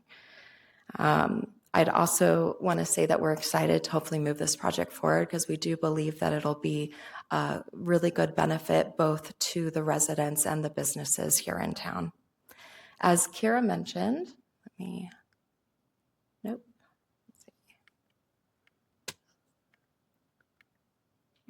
As Kara mentioned, the project site is located at the southeast corner of Grant Street and 140th. It is directly east of the Denver Premium Outlet Mall. It currently resides in unincorporated Adams County and is zoned agricultural. The site is bordered to its north, south, and west by the city of Thornton, and then the Wadley Farm neighborhood is to the east of Washington Street, and that is currently in an unincorporated Adams County as well. The Thornton Comprehensive Plan has included this site as a future land designation in the comp map, so it's always been intended to be annexed into the city, and that is part of the application this evening. The proposed PD zoning that we're bringing forward is also intended to implement the vision of that plan. The comp plan designates the site and the surrounding areas to the north, south, and west as regional mixed use. And the purpose of this district is to create a compatible mix of uses, including commercial, services, office, high-density residential, among others. And the inclusion of that high-density residential is also encouraged to help activate these areas throughout the day and create a pedestrian-friendly environment. The annexation request, along with the initial zoning, provides flexibility for future development while also remaining consistent with the city's long-range planning goals.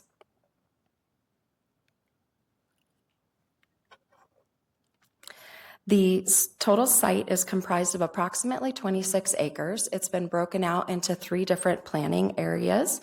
Planning Area A is along Grant Street and is approximately 5 acres and is zoned as a commercial use. Then Planning Area B is more central to the site. It is 15 acres and is zoned as mixed use. It has a minimum of 2,000 square foot of commercial, multifamily for rent apartments, also including live-work options and carriage unit options, and has potential for a senior living community as well. Planning Area C, as Kara mentioned, is currently in the floodplain and has the potential to be redeveloped as future commercial if the time arises in the future. In addition to this, an additional 15 feet of right-of-way is going to be dedicated to the city along the Washington Street frontage for the potential future expansion of Washington Street.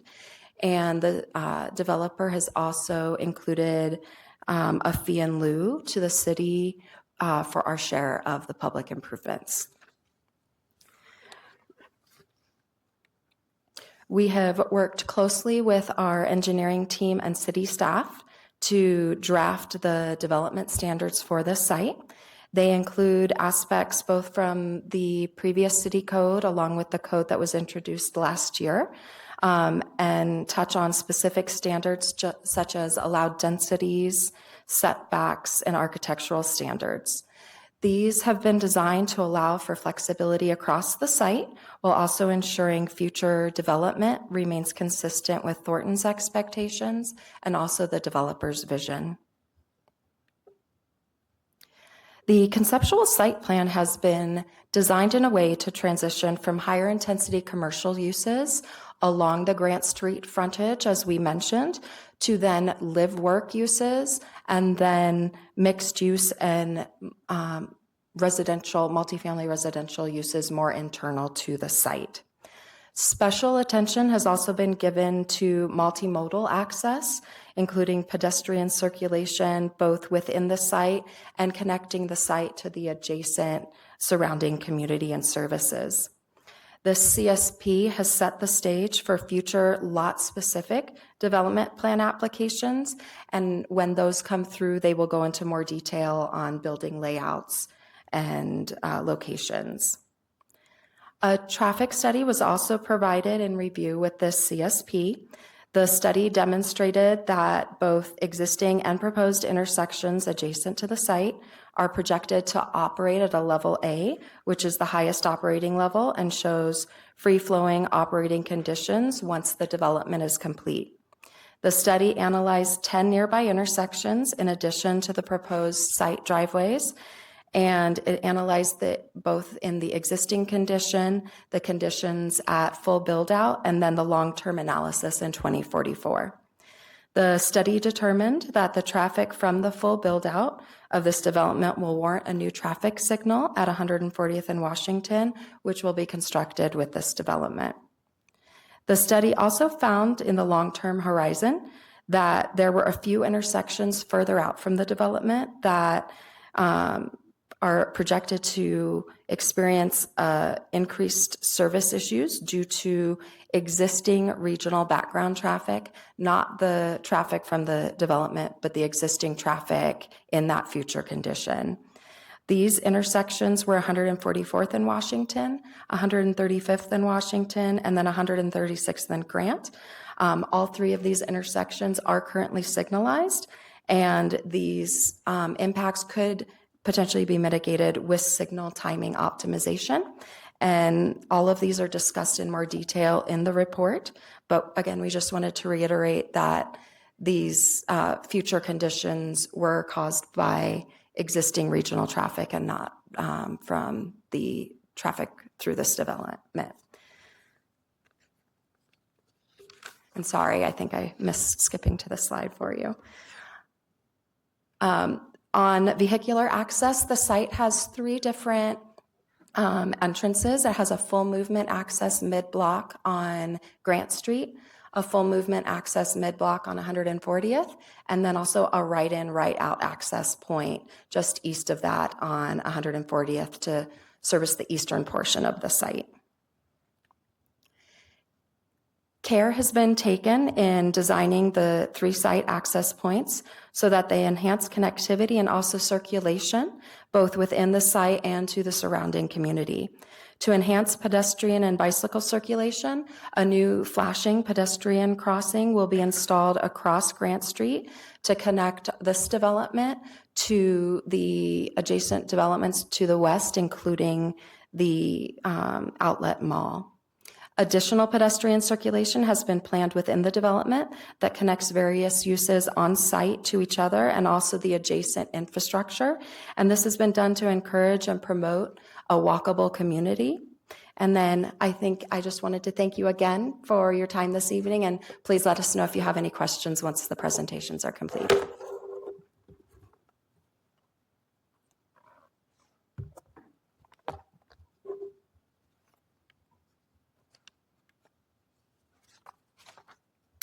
All right, so in terms of public comment, a neighborhood meeting was held for this proposal in February of 2025 at the Hilton Garden Inn and offered an online attendance option via Zoom. The notice area included about 50 property owners and 4 people attended the meeting. Questions posed pertain to vehicular access, future signals, overall traffic impacts, live-work units, and the anticipated building heights.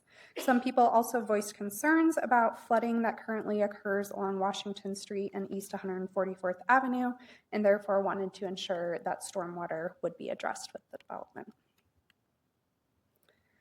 This slide provides an overview of the next steps in the review process. If the annexation, zoning, and conceptual site plan are approved, the applicant will continue with processing development plans for each of the proposed planning areas. Additionally, a corresponding subdivision plat and civil construction drawings will have to be completed before any building or construction permits can be obtained. The timelines noted estimate the minimum amount of time needed to process each of these applications, though some steps can run concurrently. While all remaining applications are reviewed administratively, it has already been determined that a neighborhood meeting will be held for the development plan application. Moving on to the corresponding code criteria evaluation. First, the property to be annexed meets the requirement in state statute for 1/6 contiguity with existing city limits and aligns with several comprehensive plan policies as outlined in the communication. The request to annex the subject site also requires establishing a zoning designation for the property, and the properties immediately adjacent to the proposed planned development district are currently undeveloped, but there are both commercial and high-density residential uses in the immediate vicinity. Therefore, allowing for a mixed-use development on the subject site would align with the surrounding area and is not expected to have a significant adverse impact.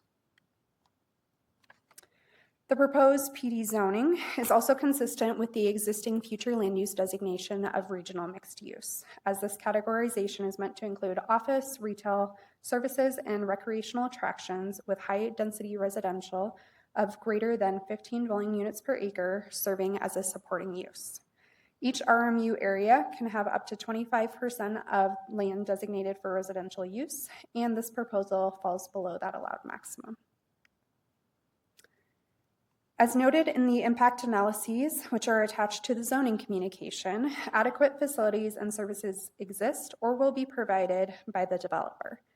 No significant impacts are anticipated to city services with this proposal, and the conceptual site plan complies with all applicable use, development, and design standards within the proposed plan development and code. A public hearing was held before the Planning Commission on July 21st. One resident offered public comment and voiced concerns about drainage, given that there are flooding issues near the subject site in the past. The applicant clarified how stormwater flows would be handled in the proposed development, and the Planning Commission ultimately recommended approval of the annexation, zoning, and conceptual site plan by a vote of 6-0. At staff's request, the applicant agreed to make a minor revision to the PD standards between the Planning Commission and City Council. The change involved restricting self-storage to the southern 3 acres of Planning Area A rather than allowing the use across the entire site. Staff received some additional questions from the public regarding the proposal following the Planning Commission hearing, but no formal written comments were submitted.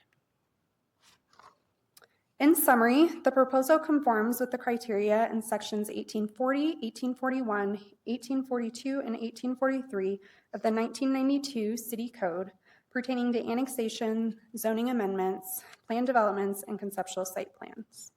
The proposal requires 4 actions, and the recommendations based upon the findings in the communications are as follows: to approve the findings of fact, to approve the ordinance for the annexation.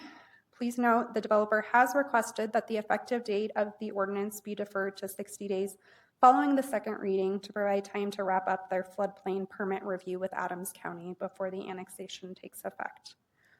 For zoning, to approve the corresponding ordinance to establish the PD zoning with the overall development plan and plan development standards, and to approve the resolution for the conceptual site plan. This concludes the presentation, but city staff and the applicant are available for any questions. Council, are there any questions of staff at this time? Councilmember Morris. Yeah, question about the CSP.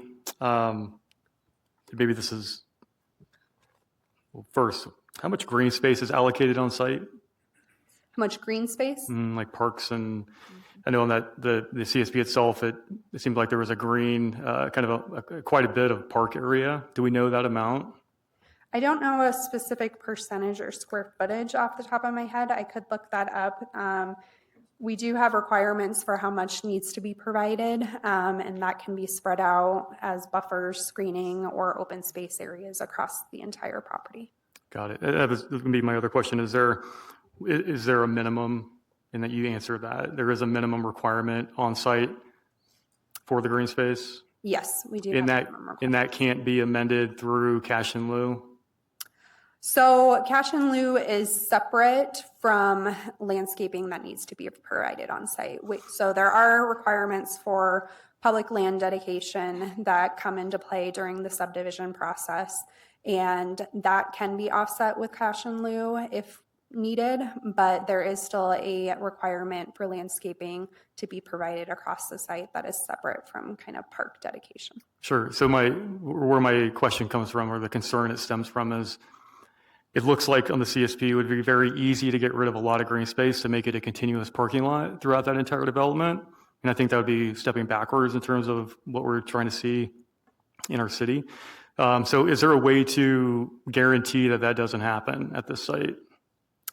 Yeah, so I can take a closer look at the PD standards to give you more clarity on exactly what is called out there. But generally, if there's any significant changes made to the conceptual site plan compared to what is presented now, staff would need to evaluate that to determine whether or not it's in alignment with the requirements. Okay, so will we have a say in that if it changes negatively?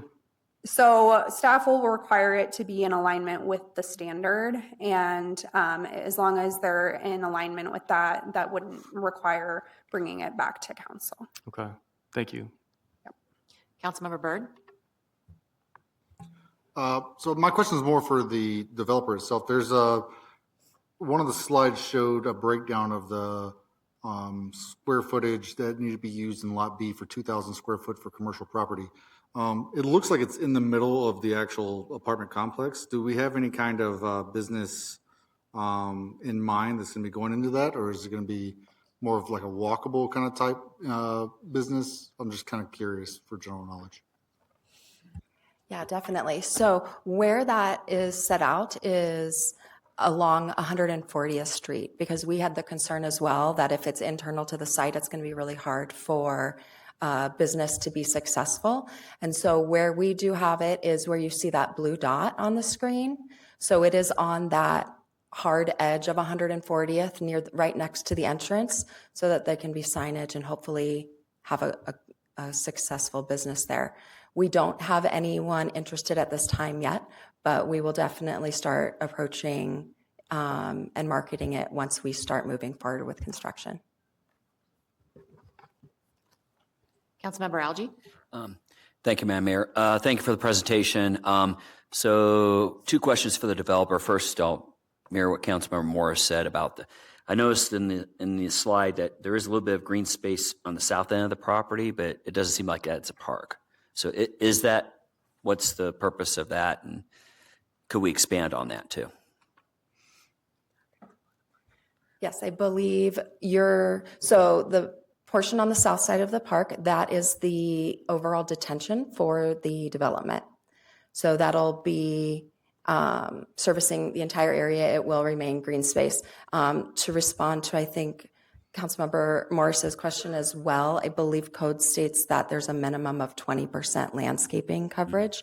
So that will kind of follow in line with that as well. Okay. And my second question is on the east end of the property, we have the 166 unit senior housing. Is that independent living? So at that time, that is, I believe, just starting to go through a process with the city. That is age restricted, not assisted. So it's anticipated to be a 55 plus community. So it would probably be in that case, it would be independent. Yes, sorry. Okay, thank you very much for the answers. Thank you for being here tonight. Councilmember Morris? Back on the green space question. So our code is 20% minimum. Based on your CSP right now, what percentage are we seeing of green space in parks? Do you have that as an estimate?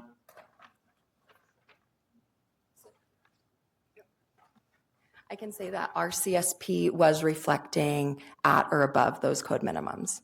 So this is a rendered kind of conceptual rendering, just because we don't ultimately know what the final uses will be. So, but in the actual CSP documents, you'll see those items called out. You mean like the future CSP documents that are approved? So the CSP documents that are in here and the PD standards do call out they do call out like the minimums that are required. on site. And I may have our planner step in if on the landscape Sure. side, I she can appreciate provide that. a And little again, information. The basis for the question is I'm looking at a really nice CSP with a lot of green space. And if that's 20%, that's awesome, because I know that's what's going to happen.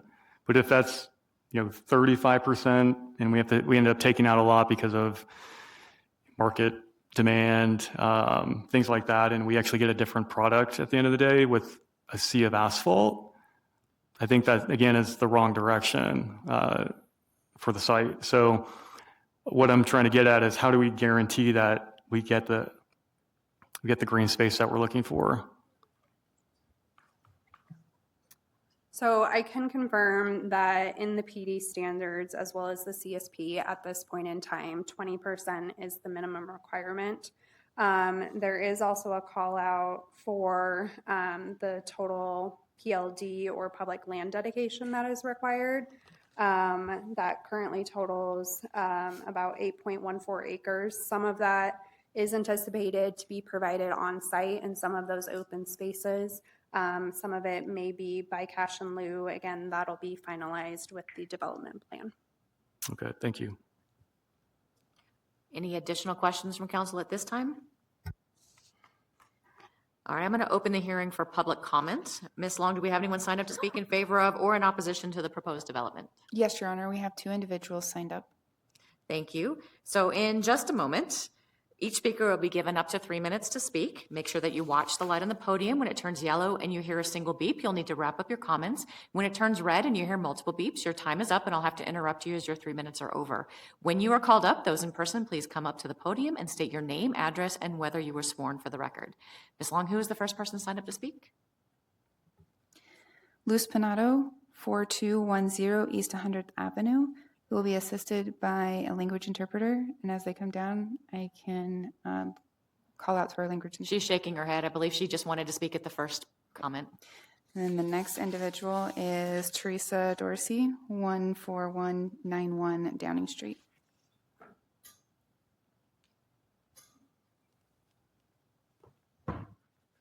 Okay, I'll speak at the right time now. So yes, my name is Teresa Dorsey. I have been sworn in and I live at 14191 Downing Street, just on the other side of Washington Street. My house backs up against Big Dry Creek and then up against Washington Street. And I've been there for 30 years watching all this construction of all these buildings that takes away my view, that's interfering with the wildlife. We have owls, we have eagles, we have seen deer on our property, we have coyotes, and I'm very concerned about all this building taking that stuff away from us, from everybody in the county. As I said when I first started, I don't live in Thornton anymore, but we do live in the same county in the same state, and we all like our wildlife and our mountains, and I'm losing all that as all this construction happens. We are very concerned about, as you mentioned, the concrete and the non-places for water to go except down Big Dry Creek, which has flooded. In the many years we've been there, we've had it happen 3 or 4 times. We are losing property because of the way the creek is not being maintained. So our land is getting shorter and shorter. We've had neighbors had to replace fences because the fence is hanging over the open space that the flooding has caused over the creek area. Let's see, some of these I've already answered. We're also concerned about streetlights reflecting back into our properties, which shines through our bedroom windows. Most of us have our bedrooms on that side of our houses. And we're going to get lights, we're going to get bugs. So we're just concerned about all that stuff that's taking away the beauty of the area. And we would like to see not all this go into place. And I have a question. I don't know if I can ask a question of the people back here. You can ask a question. The process is that I take the questions down and then I'll follow up after. Okay. Well, they had said that south side would be a park. I'm not sure it's a park, versus a retention pond. Because when we've gone to some meetings before, like where they want to build the church just north to all this, so we're going to have all these apartments, the senior center, all these new stores, we're going to have this big, huge church built up that way, and they wanted to put a daycare center up there with a retention pond that had no fencing around it. I'm an old ER nurse. You know, drowning is really pretty bad for these little kids that are going to be out walking these parks, these green areas, and go into a retention pond that has nothing around it to protect them and keep them safe. So I just didn't understand if it's a retention pond or if it's an actual park with playground and stuff on it. And then just the traffic on Washington Street. I keep my window open now and listen till about 11:30 at night for all the traffic to go up and down. The cars race up and down Washington Street. So again, let's put more housing or apartments or whatever you want to call them to get more traffic on that road. It's really very, very much not appreciated. Thank you. That was the last person signed up to speak. Is there anyone in the audience that wanted to speak but didn't know you needed to sign up? If so, you can come to the podium now. You have to state your name and address and whether or not you were sworn, please. And if not, we can get you sworn in. Bill Reed, 12276 Monroe Place. I need to be sworn in. Okay, can you raise your right hand?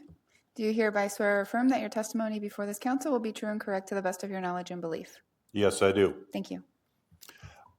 Quickly, the area they're showing on the south side appears in the drawings to be a retention pond. Question I would have relative to the fact that it's used primarily for storing water.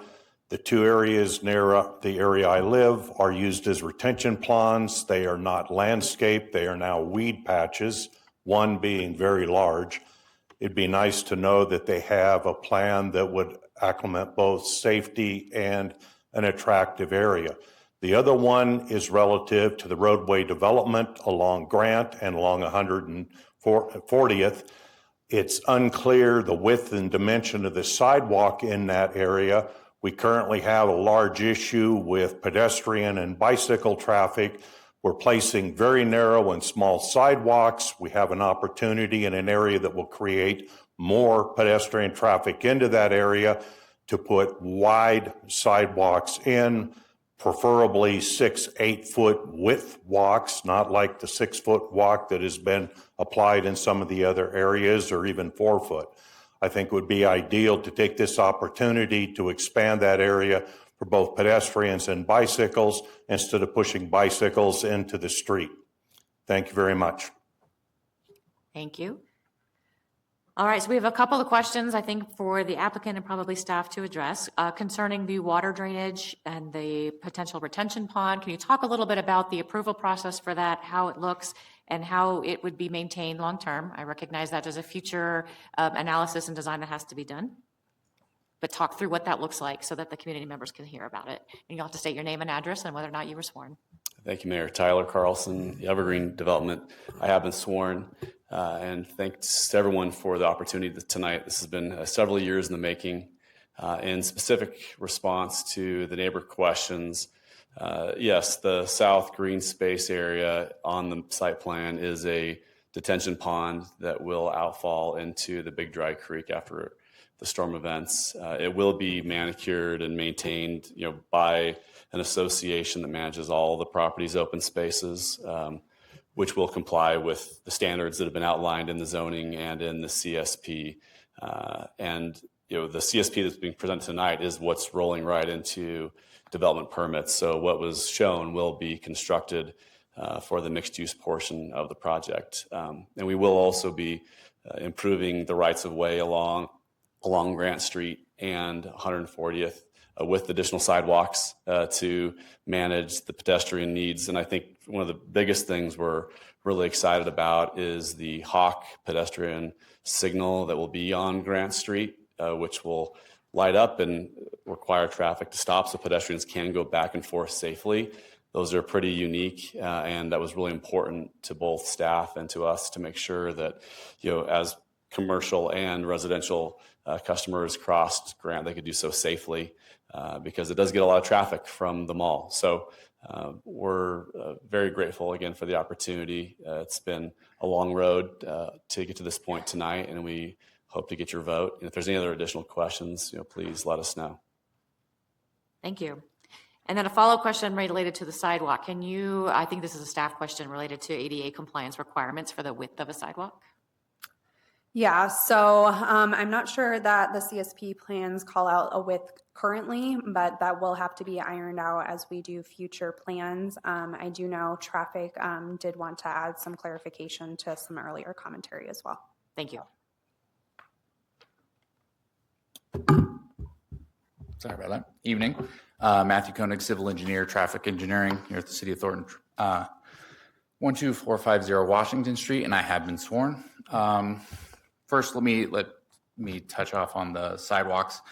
Along both 140th Avenue and Grant Street, this project is not actually projected to affect the sidewalks. The existing sidewalks have already been built per previous developments, and they meet or exceed ADA standards and follow our TMMP as currently established. There is improvements for the pedestrian crossing, so that is an additional pedestrian enhancement. Let's see. There will be internal sidewalks to the site, but those are not subject to the same oversight by the city that the public sidewalks in the public right-of-way are. So those are the developer's responsibility, and those, it would be my understanding that any internal sidewalks would be built to ADA standards, as that is standard practice. And then just a point of clarification regarding the traffic impact study. There are 4 intersections that are projected to have below normal level of service as per the city standards. Those would be 144th in Washington, 136th in Washington, 137th Avenue and Grant, and then 136th and Grant. The 3 signalized intersections are all expected to operate at below level of service D, but they are due to the background condition, they occur whether the development goes through or not. So they are not triggering that failing condition with the development traffic alone. And then the 137th Avenue and Grant intersection is a stop controlled intersection. It experiences poor level of service for the westbound left turn, which is not uncommon for accesses and minor streets on collector roads. So that is not to be expected, but understood and not out of normal. I'm not sure if I hit all the questions about traffic. So are there any more? I think that's it for now. Okay. Are there any additional questions from council? Any additional staff presentation or presentation from the applicant before I close the public hearing? Councilmember Morris. Actually, you know what? That'll come later, not this section. Thank you. So if we close the public hearing, this is the time for questions.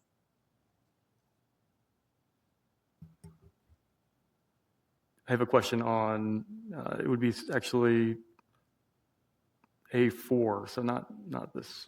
We're closing the hearing is for all. Oh, got it. Okay. Can we talk about planning area C on site? I know it's a floodplain. I think I saw in the presentation somewhere in the documents that there was potential for self-storage units. And I wanted to ask if we can not do that somehow. And is that, how do we go that about as a use by right for that location? So planning area C, you're referencing the floodplain currently. There is not an allowance for self-storage in that area. They are limiting it to planning area A along Grant Street to the southern 3 acres of that. That is the only area that self-storage would be allowed on the overall development. Okay, so the CSP doesn't call for that, right? So the CSP doesn't call for any development in the floodplain area right now. If there were a desire to do that in the future, if it became possible with amendments to the floodplain area, there would be a need for a more detailed plan to be submitted to staff for review before any kind of development could occur there. But the CSP does not specifically call for self-storage anywhere at this point in time. Again, per the PD standards, it would only be feasible on the southern 3 acres of planning area A, kind of near the existing telecommunications tower. So it's allowed in planning area A, but it's not planned per the CSP. Currently, it is not specifically called out in the CSP, correct? Okay. Is it, to the mayor's point, is it a by right use? It would be just on the southern 3 acres, yes. Okay. I guess, so there's nothing we can do about that? If it changes to self-storage, is there anything we can do to prevent that? So it would be a permitted use if approved as written right now. If council wanted to make some kind of amendment to the standards, that could be proposed as part of a motion. However, if no change is made, there would be the allowance for that by right. There are still requirements in terms of what those structures would have to look like architecturally. They do default to our new code standards, which have quite a few requirements in terms of what the facade needs to look like, especially adjacent to the adjacent roadways and things like that. So it likely could not be designed as the typical self-storage that you would see in more industrial areas. So. Okay, thank you. Yeah. So I guess a follow-up question to the applicant, would that be a consideration for a condition of approval to remove that use from the CSP? Thank you, Mayor. Thank you, Councilman Morris. As we create our zoning table and all the permitted uses for the project, we obviously wanted to contemplate everything that we thought would be locationally appropriate for the property being a mixed-use project, and specific to the commercial zone, which is that planning area A along Grant Street. We have listed a whole number of potential uses. As indicated, we don't know precisely what will be built in that zone quite yet because we need to get an approved project and get infrastructure on the ground before we can start leasing those areas. One of the uses that has been is included in the chart is storage, but it's in the area that's wraps around the cell tower. There's a lot of uses, commercial and residential, that don't want to be directly adjacent to a cell tower, so we had to try to create a use list specific to that area that we thought would be more tolerant of that. And then with the preponderance of high density housing up and down Grant Street and then all the regional traffic from the mall, we thought that again would be an area that potentially could work for storage. Is it a must-have for our zoning package? No, it's not. We're not planning on building storage there. It would be nice to have that as a potential in case that becomes a demanded use down the road, just given everything else that's going on with that site. What we're mostly focused on is trying to attract, restaurant and other retail uses to that zone. We've had some conversations actually with a food hall, which would be very exciting, for us to create community and a destination for both our residents and those from the region. So, again, our goal is to create a high quality project, on this piece of property with a variety of uses that I think work with the context of the regional commercial area. Does that answer your question, Councilmember Morris? It does. I'm not, and I do appreciate the response, and I really appreciate the vision of the site, and the CSP is exciting as it is, especially for that location. I do have significant concern if it changes to self-storage on the site, because this is like a gateway to our city, and it's there are a lot of highly desirable uses around that site. And I feel like self-storage could shift that perception, and I just want to avoid that for our city. So, how do we do that? I'm not sure what the legal way to do that is, but you're telling me that that's not part of the plan. It could be explored, but it's not part of the plan. So I'll go with that. I appreciate it. Did you want clarification from our attorney? Sure. Gotta put Tammy to work. It's her last one, so we got to. It's my understanding that council could make that part of the resolution of approval to limit that use. And the applicant could also request a continuance and consider that and bring back what they would like to. And Jessica, if you have any other comments, please feel free to jump in. She doesn't have your job yet, Tammy. Okay, So thank you. before I close the public hearing, I want to make sure that if that is the intention, that the applicant has the option to consider and ask for a continuance.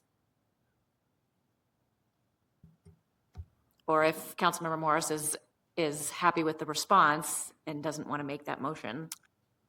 Yeah, I'm happy with the response. Thank you. Okay, just making sure procedurally we are covered. All right, if there are no additional questions, I will go ahead and close the public hearing at 9:02 p.m. Councilmember Morris, would you please introduce item 10A1?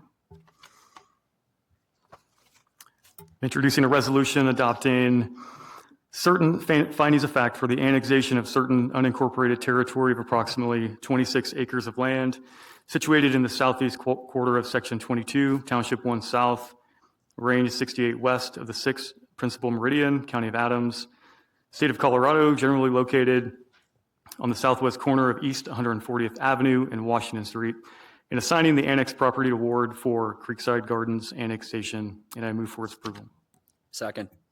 Thank you. Approval of the resolution has been moved and seconded. Is there any additional discussion? Councilmember Morris, you have the option to go first as you made the motion. I'll just reiterate, I appreciate the live work options I see on site. It's a unique element bringing to the city, and I think it'd be a welcome addition.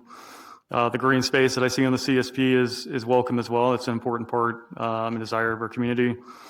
And I do appreciate that you guys added the more robust pedestrian crossing because I'd imagine living on that site would provide tremendous opportunity for walkability and bikeability. So I think we should latch on to that and enhance it. So thank you. Any additional discussion? I'll just add as well, I very much appreciate the work that Evergreen does on these properties and the fact that you take the considerations of the community members, whether they live in Thornton or not, into consideration as you're working through the retention pond, working through where with staff on where the street lights are going to go and how they're going to angle. I know that the public comment will still be considered during the rest of this analysis. So thank you very much for bringing this forward, and I'm happy to support it. Would you please poll the council? Council, please cast your votes. Motion passed unanimously, Your Honor. Thank you. Councilmember Kunta, would you please introduce item 10A2? To introduce an ordinance concerning the annexation of approximately 26 acres of land situated in southeast quarter of Section 22, Township 1 South, Range 68 west of the 6th Principal Meridian, County of Adams, State of Colorado, generally located on the southwest corner of East 140th Avenue and Washington Street, and assigning the annexed property to Ward 4 Creekside Gardens annexation. And I move for its approval. Second. Thank you. Approval of the ordinance on first reading has been moved and seconded. Is there any additional discussion? Clerk, please poll the council. Council, please cast your votes. Motion passed unanimously, Your Honor. Thank you. Councilmember Morris, would you please introduce item 10A3? I'm introducing an ordinance concerning a zoning amendment with an associated overall development plan and plan development standards for approximately 29 acres of land generally located on the southwest corner of East 140th Avenue and Washington Street, Creekside Gardens annexation. And I move for its approval. Second. Thank you. Approval of the ordinance on first reading has been moved and seconded. Is there any discussion? Clerk, please poll the council. Council, please cast your votes. Motion passed unanimously, Your Honor. Thank you. Councilmember Byrd, would you please introduce item 10A4? Yes, I'd like to introduce a resolution concerning a conceptual site plan for a mixed-use development on approximately 26 acres of land, generally located at the southwest corner of East 140th Avenue and Washington Street, and ask for its approval. Second. Thank you. Approval of the resolution has been moved and seconded. Is there any discussion? Clerk, please poll the council. Council, please cast your votes. Motion passed unanimously, Your Honor. Thank you. Item 11 is legislative public hearings, and there are no legislative public hearings this evening. Item 12 is staff reports. Item 12A is the monthly financial report for June 2026. And I'll turn this over to Kim Newhart, our Finance Director, and Erica Senna, Budget and Operations Director, to present this item. Good evening, Council. Kim Newhart, Finance Director. I'm here tonight with Erica Senna, Budget and Operations Director, and the purpose of our presentation tonight is to provide an update on the city's second quarter financial results.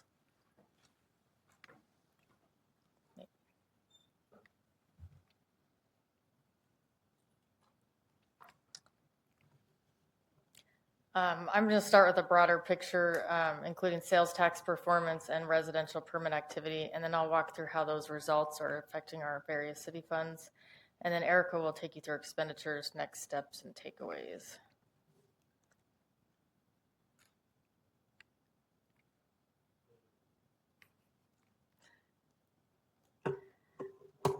The first slide shows citywide sales tax activity.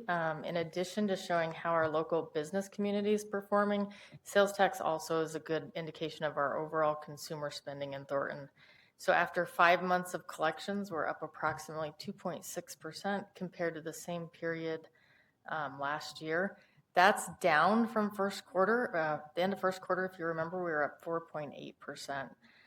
We recently just completed our 6th month of sales tax activity analysis, and we're relatively consistent. We're just up slightly we're at 2.8%.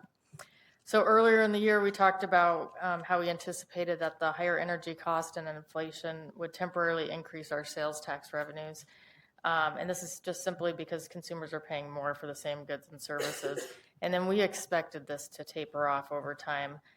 So this is consistent with what we're seeing in our data.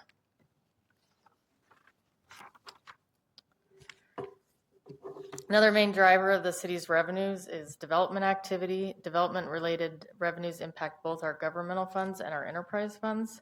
Development activity continues to represent the city's greatest financial challenge in 2026 and remains the primary source of pressure on our revenues in the future. So through June, building permits were down approximately 50% compared to the same time last year. That decline is reducing our building-related revenues, both in our governmental funds and our enterprise funds. Just to note that Thornton's experience is consistent with state and broader national housing results. One thing we did not anticipate was that although our residential growth has slowed, we have experienced a sharp increase in planning-related permits. So this is site, right-of-way, and landscape permits. They're up nearly 150% to year to date, so that's helping to offset some of that revenue. It also gives us a good indicator that developers continue to invest in planning infrastructure needed to support our future residential growth.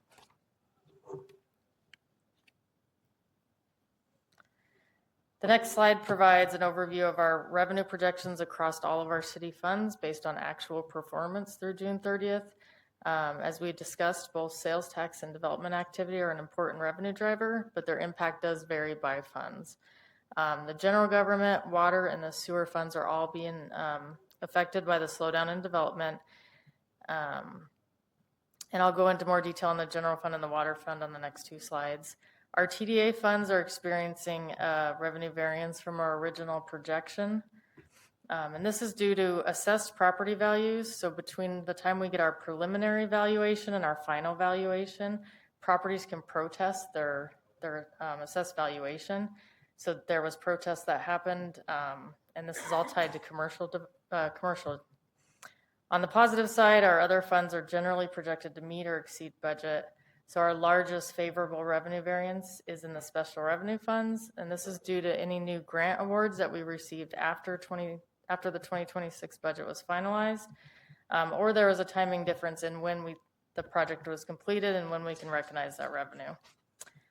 So overall, the slower development activity isn't impacting the city's revenue, but the impact isn't uniform across all of our funds.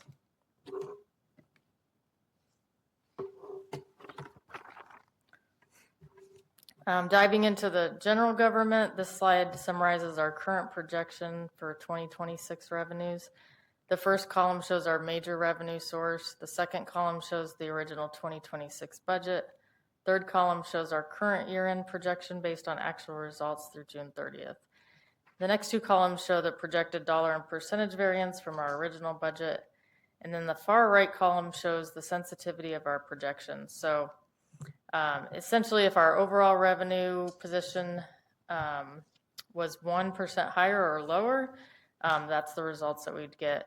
So the key takeaway here is at the bottom of the slide. Based on what we know today, we're projecting that the general government revenues will finish approximately $2.1 million, or about 0.9% below our original budget. The other important takeaway here is the range of uncertainty shown on the far right. We're halfway through the year at this point, and these projections can still move significantly.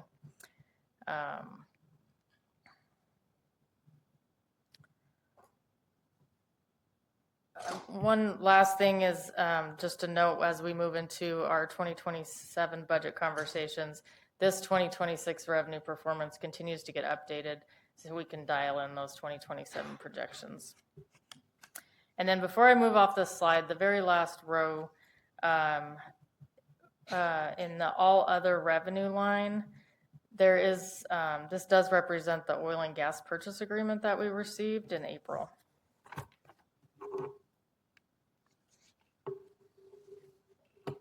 This slide summarizes our current projection for our 2026 water fund revenues.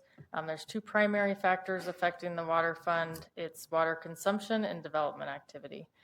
First, our drought conservation efforts continue to reduce utility revenues. The city still remains in stage 1 drought restrictions with the goal of reducing our outdoor water demand by 10%. Water through this June 30th period was down 5.5% year to date. So this contributes to that lower water fund revenue. Development activity is also affecting revenues. The connection fee revenue remains below budget, and this is simply due to the slower than anticipated development. We are seeing favorable variances in miscellaneous revenues, primarily from PFAS settlement proceeds, oil and gas revenues, and grant revenues. One thing that's important to point out here is these are one-time revenues, and they're less predictable. So we don't rely on these revenues going forward unless there's a reasonable basis to do so. Key takeaways at the bottom of the slide, based on what we know today, we're projecting the water fund to finish approximately $5 million or 4.2% below budget. And then again, sensitivity on the far right is important. We're still halfway through the year and we're still in irrigation season.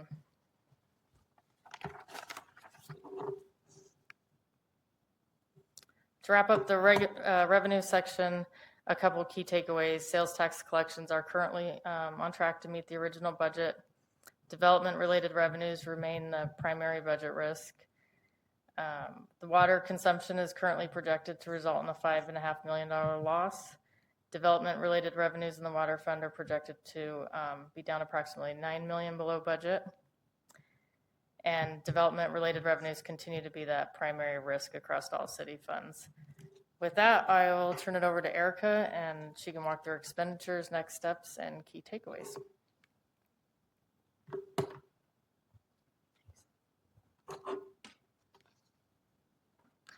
Good evening, Mayor, Mayor Pro Tem, and Council. Erica Senna, Budget Director. So just to walk you through this table, this shows operating funds and basically the 2026 budget, our point-in-time projection as of June 30th, overall change in comparison. So if you think about it, a variance of budget compared to projection, and then that percentage variance as well. So I think big picture takeaway here is that all funds are tracking at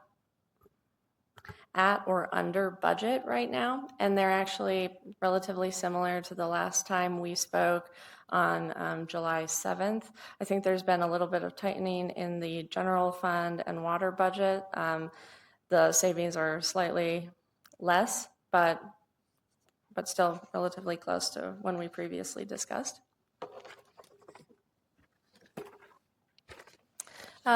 These two tables just provides a little bit more detail in terms of projections in the general government. So the top table is related to the general fund. That's our large operating governmental fund. So you can see here what the big drivers are for the savings that we are currently projecting. The largest driver here is in personnel, and that is largely driven by vacancy savings and health insurance savings. Both of these were anticipated this year as positions are being held as part of the reorg.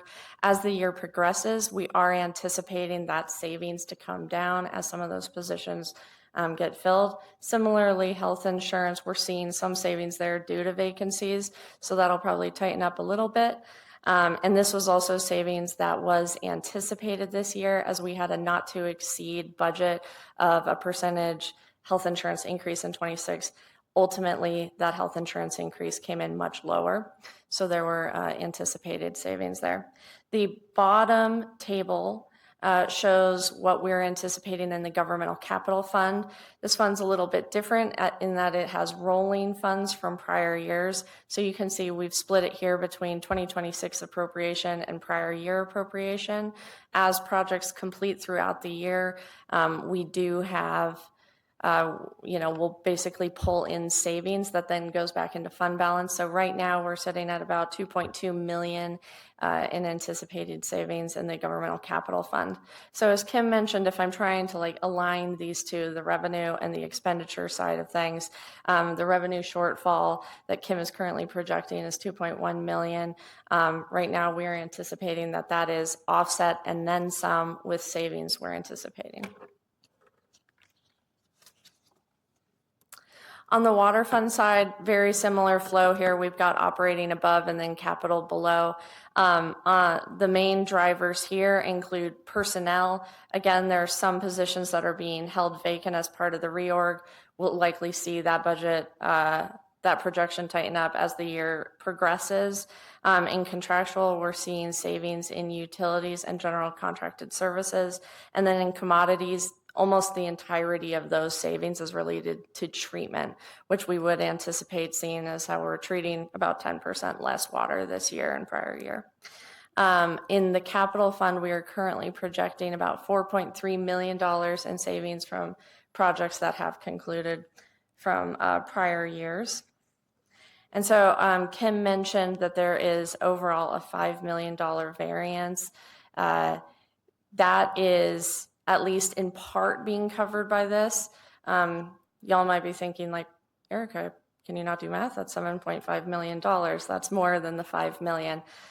There was part of Kim's revenues included PFAS settlement. Those funds were actually utilized to help cover additional PFAS improvements costs. And so we still do have a bit of a shortfall in the water fund if you compare revenues to expenditures, budget to budget. Luckily, this is a fund where we can really think long term, and since the big driver in revenue shortfalls is related to development, we believe we'll pick those up in future years. So what are some key expenditure takeaways? Most of these I've mentioned already. So we are seeing personnel savings in multiple funds. In general fund and water fund, that is due to positions consciously being held vacant as part of the organization, as part of the reorg. As positions are hired on as part of that reorg, we'll see less and less of that savings. We are seeing this savings would show up as even larger if not for the fact that we have some pretty significant overages and overtime. So right now we're projecting $1.9 million over budget in overtime just in the general fund alone. 1.4 million of that is coming from fire operations. And I just wanted to provide maybe a little bit of context here. So we do minimum 4-person minimum staffing. We will utilize overtime for 4-person minimum staffing if there aren't enough staff on the bench to cover it. So on an average pay period, and this is not just minimum staffing making up this amount, but in total, an average pay period sees $179,000 in overtime, or just over 2,300 overtime hours per pay period in the fire department. An average pay period where we have limited 4-person minimum staffing overtime amounted to $119,000 per pay period, or just under 1,500 hours. Health insurance, I mentioned earlier, we are projecting that at 1.5 million in savings across all funds. And then utilities, we are anticipating savings in one part because we are not utilizing the same level of water utility as we have in prior years, and also because we are not treating the same amount of water. So how does this line up with what the state says? So the state provides a quarterly update, an economic update, and so Q2 was released prior to this presentation. Colorado does continue to underperform nationally in sales tax, but at the state level, their outlook has improved due to some legislative changes. I did check with our sales tax gurus, and those changes do not impact us. We've actually, what the state changed, we already had implemented. Residential construction is forecasted to contract in 2027 and 2028 at the state level. They have seen an increase in permits in 2026, a 0.8% increase. This is all related to multifamily. So they've actually seen a pretty significant dip in single family, but it's made up for in multifamily. Inflation generally is above the national average with an estimated impact of 4.3% for 2026. And then there just continues to be uncertainty around tariffs following the Supreme Court's decision. So how does all of this impact 2027, which is something we're going to be getting into a lot more of next month? So overall revenues are, it says reflects a decrease in revenue. What it really should say is it reflects a decrease in growth expected. So revenues as a whole are not expected to contract in the general government in 2027, but the growth that we were anticipating, that has decreased. And so we're just not seeing the revenue growth that we had anticipated, and we expect that to continue. And then, as mentioned previously, the resource requests as part of the 2027 were well beyond that, what we had modeled in terms of expenditure growth, and certainly in terms of what we're now anticipating for revenue growth. So what are some of the key risks as we go into this? There is the risk that consumer spending weakens further. Sales tax is our largest revenue driver. That could impact us. We could see a more prolonged slowdown in construction activity. We could continue seeing uncertainty in state and federal funding that impacts the services that we might provide. The personnel drivers that I previously mentioned, so we are seeing increases in overtime.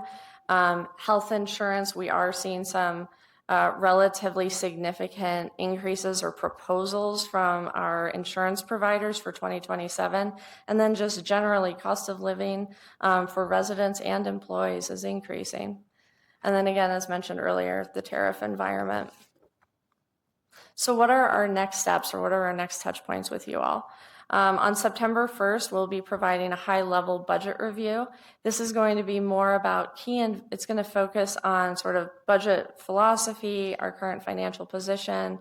It'll also talk about key investments as part of the 2027 budget and the 5-year capital plan, along with proposals related to the employee pay plan. And then we have a detailed budget review September 15th and 29th planning sessions. What I've listed below that is what to expect. So we've got detailed revenue and expenditure information, analysis by department, analysis by division in some instances.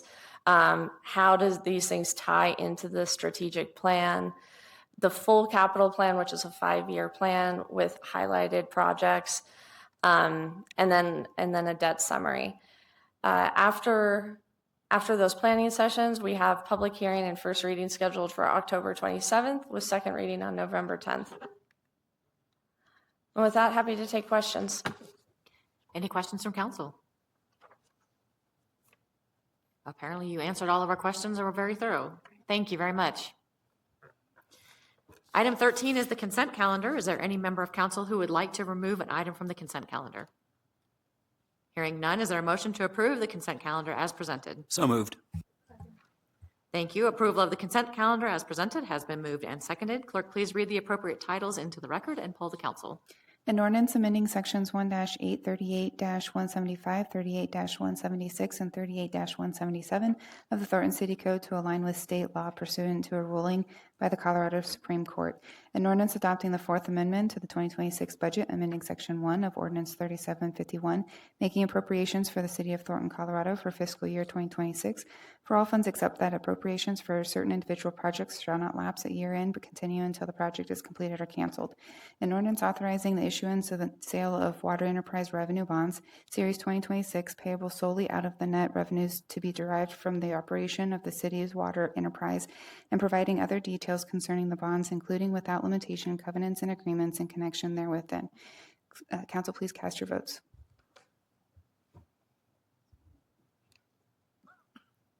Motion passed unanimously, Your Honor. Thank you.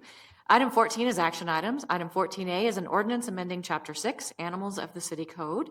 I turn this over to Tansy Hayward, City Manager, to present this item. Mayor and members of the council, I'm Tansy Hayward, your city manager. You did consider this ordinance on August 11th. It did pass on first reading. It typically would come back to you on your consent calendar for second reading. We did identify that there was a slight error in the ordinance that was in your packet on August 11th. So this reflects the information that was presented to you at your prior study session. There was at one point consideration of including provisions in the ordinance around breeders. That was removed for the ordinance for internal coordination. And so this ordinance on second reading removes that language on additional regulations on breeders. And again, staff are working internally on a process related to breeders. Are there any questions from council? Mayor Pro Tem Ayala? There's just one question, not related to this specific piece of language, but a resident reached out wanting to make sure that the portion 6-42 isn't going to be changed at all, and it's not going to be included in this specific change. Thank you, Mayor Pro Tem. We are aware of that question related to trap, neuter, release of cats. And yes, that segment of the code is not being modified whatsoever with these recommendations. Okay, great. Thank you. Just wanted that stated for the record. All right, Mayor Pro Tem Ayala, would you please introduce item 14A for second reading? Yes, thank you. I'd like to introduce an ordinance amending Chapter 6, Animals of the City Code, and I move for its approval. Second. Thank you. Approval of the ordinance on second reading has been moved and seconded. Is there any discussion? Clerk, please poll the council. Council, please cast your votes. Motion passed unanimously, Your Honor. Thank you. Items 14B and C are an ordinance submitting to the registered electors of the City of Thornton, Colorado, proposed amendments to Section 4.5 of the Thornton City Charter regarding vacancies to require that any member of the Thornton City Council, including the mayor, shall be deemed to have resigned and vacated the member's office upon formally declaring candidacy for any elected office other than Thornton City Council member or mayor, and a resolution calling a special municipal election on November 3rd, 2026, for the purpose of submitting to the Thornton electors a proposed charter amendment question. I'll turn this over to Tammy Yellico, City Attorney, to present this item.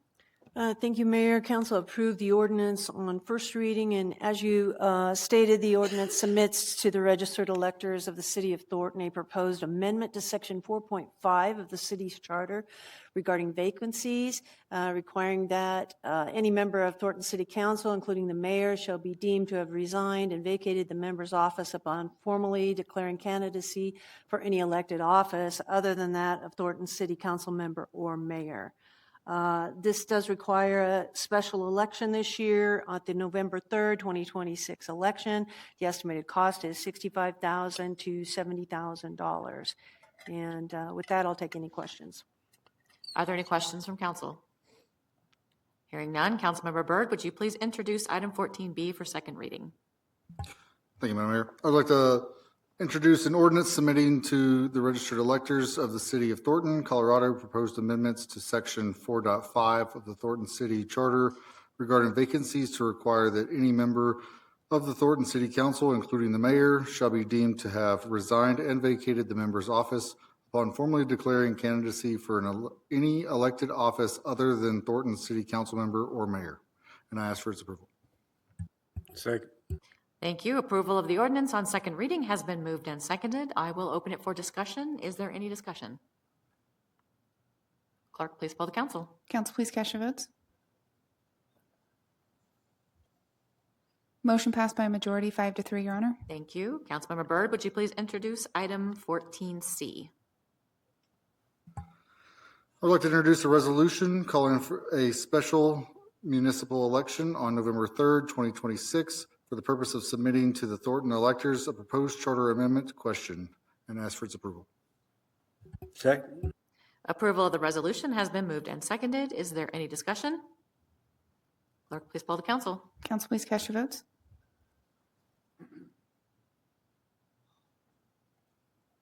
Motion passed by a majority, 5-3, Your Honor. Thank you. Item 14D is a resolution supporting the ballot question that City Council has referred to the voters at the November 3rd, 2026 special municipal election to provide for an automatic vacancy and resignation upon a council member, including the mayor, formally declaring candidacy for another elected office not on the City Council. Councilmember Okunto, would you please introduce this item and read it in its entirety? I'd like to, excuse me. I introduce a resolution supporting the ballot question that City Council has referred to the voters at November 3rd, 2026 special municipal election to provide an automatic vacancy and resignation upon a council member, including the mayor, formally declaring candidacy for an elected office not on City Council. Whereas Colorado Revised Statute 31-2-210 requires City Council to submit any charter amendment it proposes to the city electors, and whereas pursuant to Colorado Revised Statute 1-45-117-1B3A, City Council may adopt a resolution taking a position of advocacy on a submitted ballot question, and whereas City Council has submitted to the voters that on November 3rd, 2026, special municipal election to be coordinated by Adams County, a proposed charter amendment providing that any council member or mayor shall be deemed to have vacated and resigned from such office upon formally declaring candidacy, such as by filing a candidate affidavit or nominating petition for any elected office other than council member or mayor. And whereas members of City Council, including the mayor, are elected by the residents of Thornton to serve the interest of the city and its residents during their terms of office. And whereas serving as an elected official carries significant responsibilities to the residents of Thornton and requires elected officials to remain focused on the duties and responsibilities of the office to which they were elected. And whereas actively campaigning for another elected office while continuing to serve as a council member or mayor may create conflicts between the responsibility owed to the residents of Thornton and the pursuit of another elected office. And whereas public confidence in local government is strengthened when elected officials are fully committed to the office to which they were elected, and when potential conflicts between public service and political campaigning are avoided. And whereas City Council believes that the proposed charter amendment promotes accountability, clarity of responsibility, and public confidence by establishing that members of City Council should not simultaneously hold elected city office and formally pursue another elected office outside of City Council. And whereas the proposed charter amendment allows the registered electors of Thornton to determine whether the standards should become part of the city's charters through a vote at November 3rd, 2026 election. And whereas the City Council believes that allowing the voters of Thornton to consider this proposed charter amendment is consistent with the city's commitment to transparent, accountable, and responsible home rule local government. And whereas the City Council desires to express its support for the proposed charter amendment and encourage the registered electors of Thornton to carefully consider the measure and exercise their right to vote.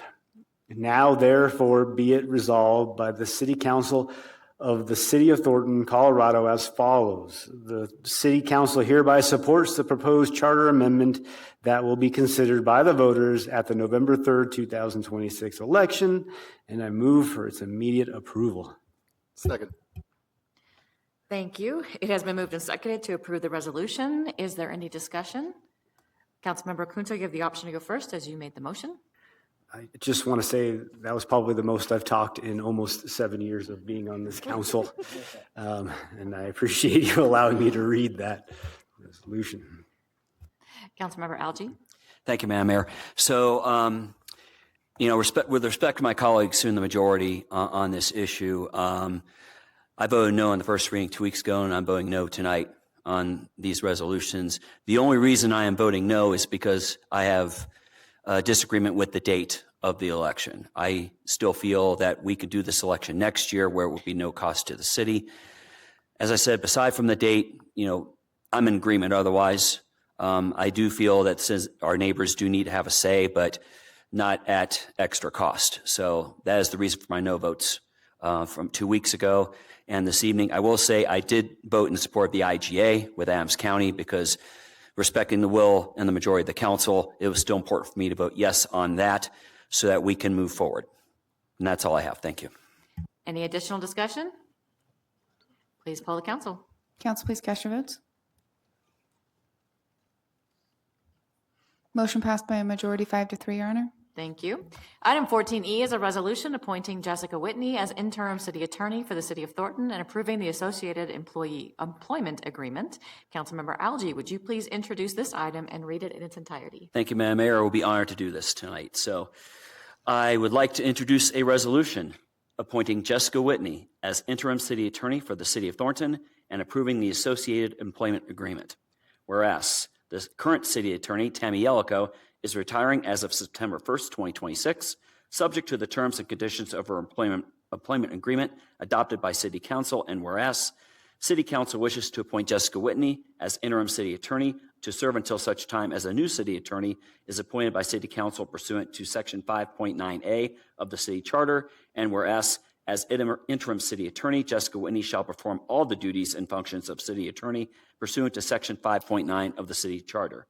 Now, therefore, be it resolved by the City Council of the City of Thornton, Colorado as follows, that the City Council appoints Jessica Whitney to serve as interim city attorney effective September 2nd, 2026, and that the attached employment agreement is approved and the mayor is authorized and directed to execute said agreement, and I move for its approval. Second. Thank you. It's been moved and seconded to approve the resolution. I'll open it for discussion. Councilmember Algie, you have the option to go first as you made the motion. Thank you, Madam Mayor. I'll be brief because so we can get home. First of all, I did neglect to mention this in my council comments. So, Tammy, thank you for your amazing work for our city the last 5 years. You've been very instrumental in our city's growth, and you definitely have helped, Devin, Drew, and I when we sworn into council. You've been an invaluable asset to our city and to us, and we are in your debt. We hope you enjoy retirement. It is greener on the other side, even though I'm semi-retired now, but still, it is well deserved. And Jessica, what can I say about you, right?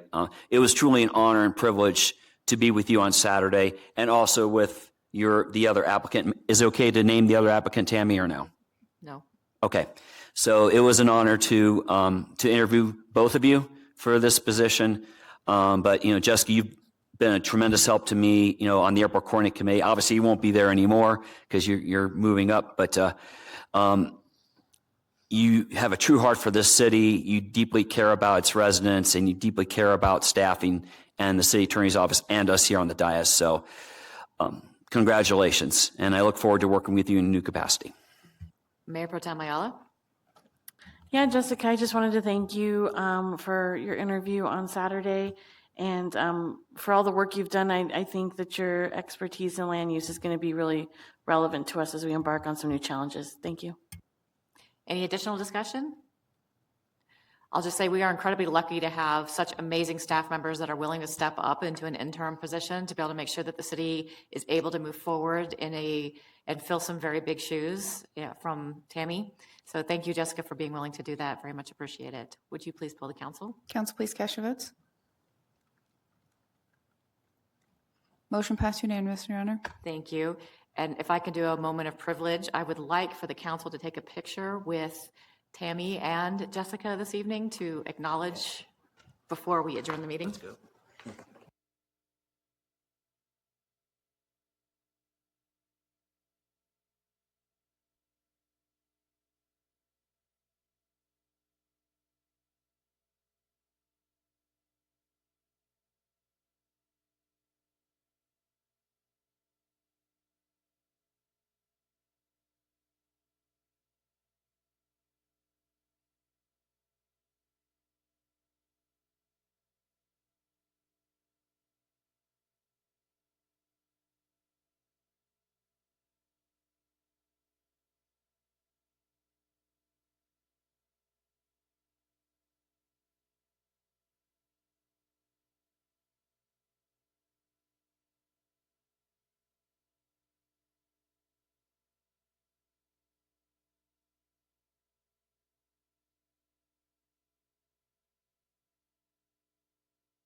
All right, item 15 is adjournment, and having no further business, we are adjourned at 9:42 p.m.